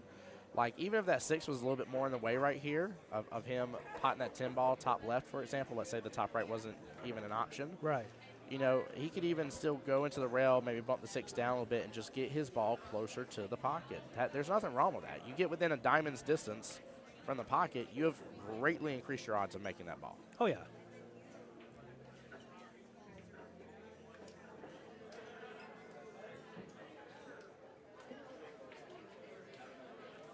Is that 6 going to be problematic with that 10?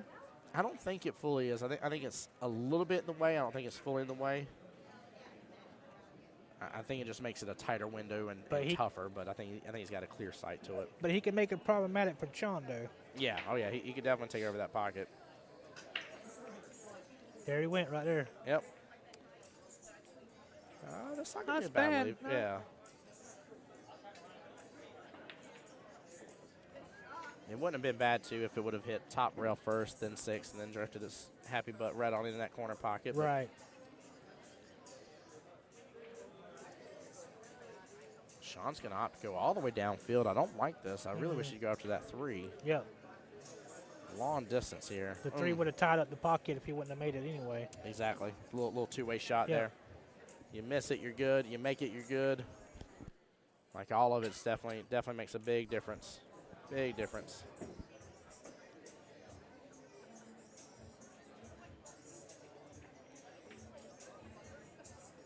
But then again, that's the reason why we have skill level. That 100% is. That's why this league's for everybody. What a pot. Nicely done. Dara will have the first opportunity to swing for the win. Got to give him props for handling the pressure like he's done. Oh, yeah. If he gets this, he will have just won 5 racks in a row, and that's, I mean, considering how Shawn has been shooting and stuff as well, that's tough. Very tough. It's insane. Yep.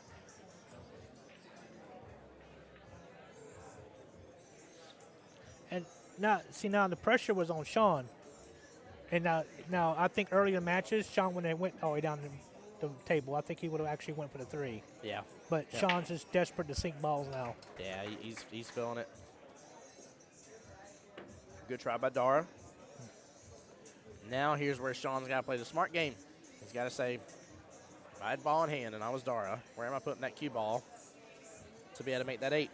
And that's where you don't leave the cue ball. So pretty much if you kind of pretty much draw a line from the 8 to the top right-hand corner pocket and shade upwards, that cue ball better not be anywhere in that triangle. Not nowhere in that triangle. Correct. You are giving him opportunity. Now, that cue ball gets stuck down here, bottom half of the table. Yeah, buddy. Now we're talking. He's got good run potential. Oh, don't look back while you're down on your shot. Oh, man, he's done it twice now. That messes up where you're looking at shooting. He's done it again. He did it a 3rd time. Oh, please pot this still. Okay. Woo! That boy looking all around at everything on the table while he's down on his shot. But what was he looking at, though? That's the thing. I think he was kind of looking at maybe where, like, the 1 was to it. But, again, like, you just want to sit there. He just used a little bit of insight on that. That was a very good play on his part, by the way. But, again, if you need to look at the table, stand up, look at the table, look at everything. Get your thought process going.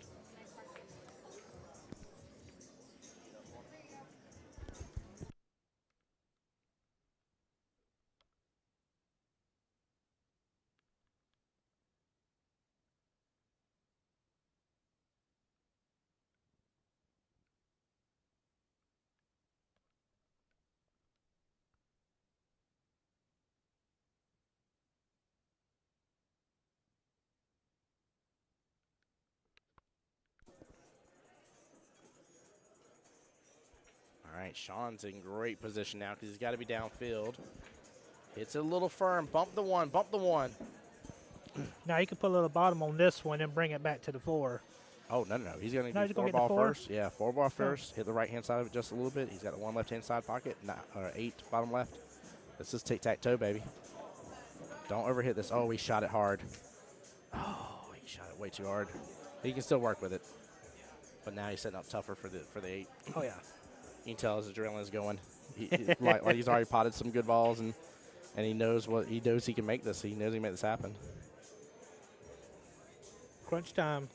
Yep. I'll say he's got the angle on, though. As long as he hits where he's wanting to. Yeah, he hits it good. Nice stroke. Now, see, on that one, if you're feeling confident and comfortable, that's one of those where you let your shirt through. Automatically, it's going to go straight up to that top short rail. It's going to come back down a little Right. bit. Make the shot a little bit easier for you, but That's a lot of blue there. there is a great big heaping ocean. We can't say green no more because we hardly ever see green pool tables.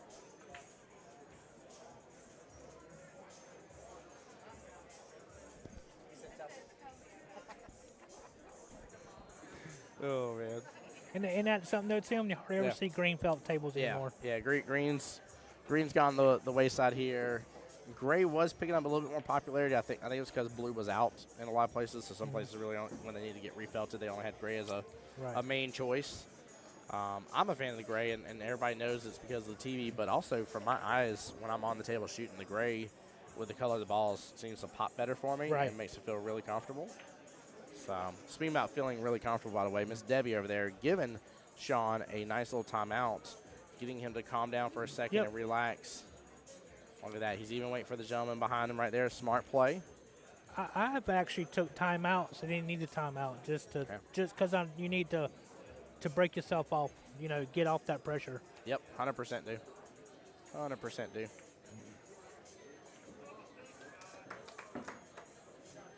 For the potential win here. like him taking his practice strokes. He really don't need to hit this ball that hard either. Nope. He's going to send it. Oh, Kicked it man. out. If that cube or 8 ball keeps rolling, though, that's going to make a tougher shot. That's not going to be a bad lead, though. I ain't saying Dara can't make it, but that's... Yeah, but he's on the rail, too, so Yeah. that's kind of hard. You got almost the complete length of the table, the distance you got to travel. It's not an easy cut. You can't put nothing on it. Yeah, you all can't. top. Yeah, you can't manipulate it any way that you want to. Right. Yeah, this is tough. I think he's going to bank it, though. Nope. Huh? If he's using chalk to mark the pocket there, he's marking top right. So I'm assuming that's what he's got up there. He'll beat a man if he gets it. Yeah, the risk of the bank here is you run a high probability of rattling it in Right. the pocket. So I haven't seen the hero banks come out and them work, but the top right-hand corner pocket is the call. Nice little timeout here from Mr. Dustin Brinkman here.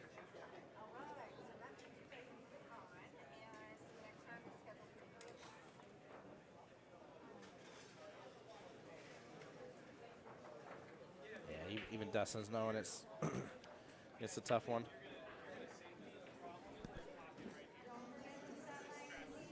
So what Yeah, he's saying so is if you're going to safety, the problem is scratching. Right.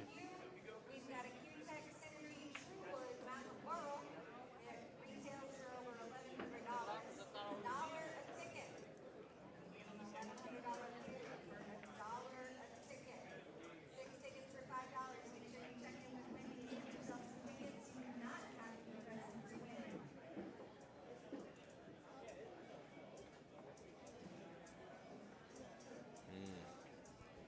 Oh, this is a tough shot. I do not favor being in Dara's position right now. Oh, he's just trying to hit it full. He's just safety it. Got away Man. from him a little bit. Yeah. That I side just- pocket. I just don't think he had anything that he could do because the ball was on the rail. Yeah, it was tough. Shawn's going to go for the side pocket.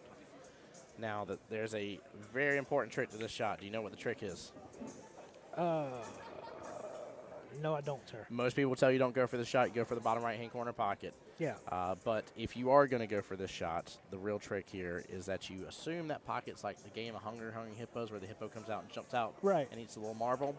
You've got to slow roll it in there. You've Yeah. got to let the pocket do the work. Right. If you hit it with any sort of speed and it's not just dead on perfect, you're not giving yourself any chance.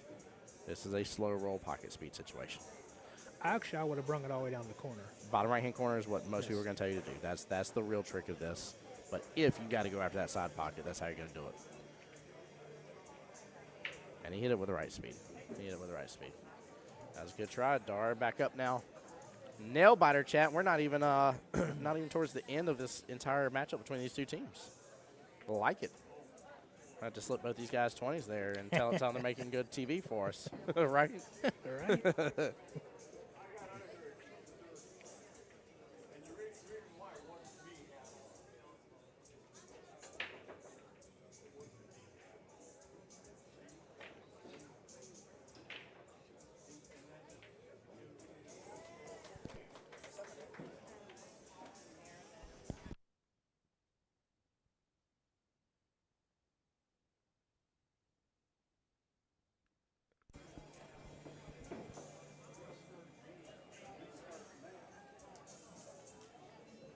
And I think that was it.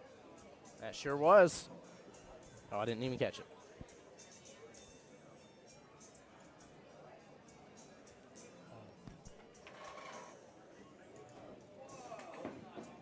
Dar rolled it in there pretty easy.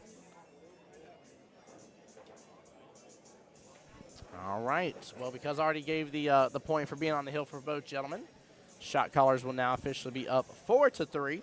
That will be their second victory. Hit Squad has one victory. We're about to go into matchup number 4. And by the way, Rich, I'm very proud of myself. I programmed all of this yesterday for these buttons, so that way whenever I'm ready to do the race, I can hit that right there. I can then give them their points as I need to, and then when it's time to reset, I go, boom, And reset all four. I said all four numbers. There we go. Nice. I was like, don't make me a liar. Now,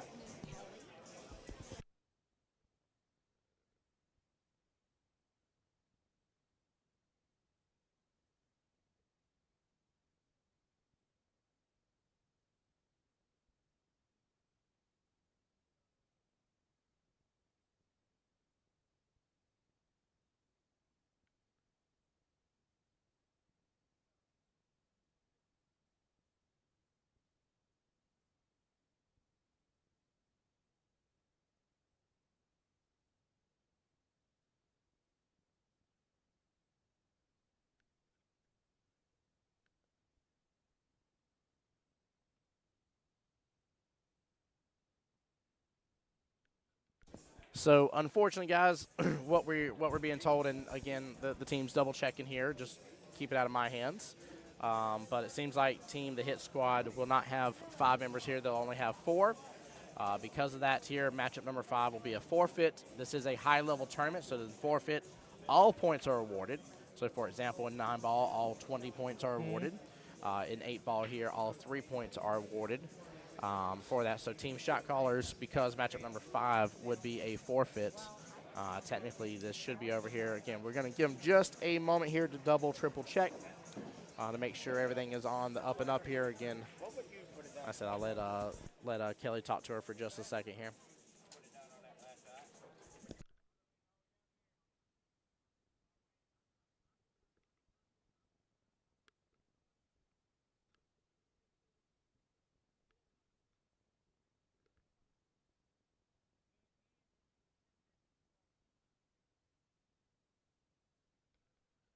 Guys, give us 1 second. We're just waiting on confirmation about that, by the way.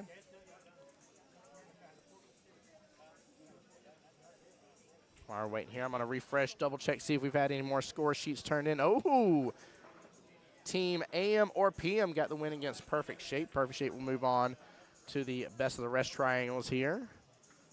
Let's see, any others? Team Who Dat is now up against Team Chalk It Up. Looks like Stroke of Genius got the win against 8 Crazy Nuts. And looks like that is it for right this second. All right, guys, we're giving them just another minute here, but oh, hold on real fast.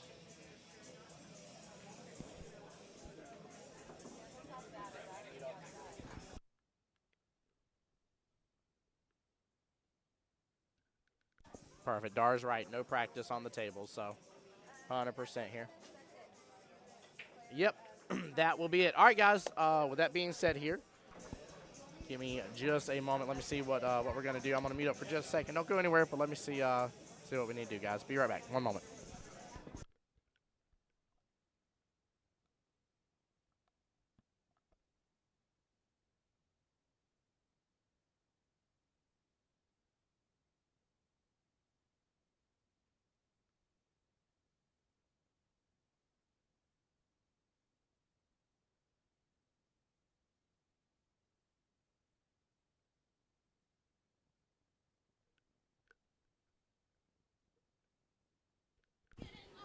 All right, guys, so officially Team Shot Callers will be the winner here.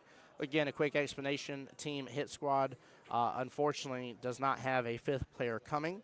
That means that matchup number 5 would have automatically been a forfeit, thus granting Team Shot Callers 3 additional points and giving them the overall win 7-3. The best Hit Squad could do at this point in matchup number 4 is get a 3-0 victory.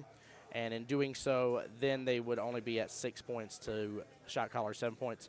With that being said, guys, we're going to close the stream out at this point here. Tim Jones, on behalf of Jacksonville APA, the home to the Voice Jacksonville Pool, guys. We'll be back 3 p.m. So you got an hour and a half without me, just an hour and a half, guys. But we'll be back at 3 p.m. for the next round of the triangles here, guys. So stay tuned for more action here at the one and only QBall Billiards. Take care and be blessed, guys. See you soon.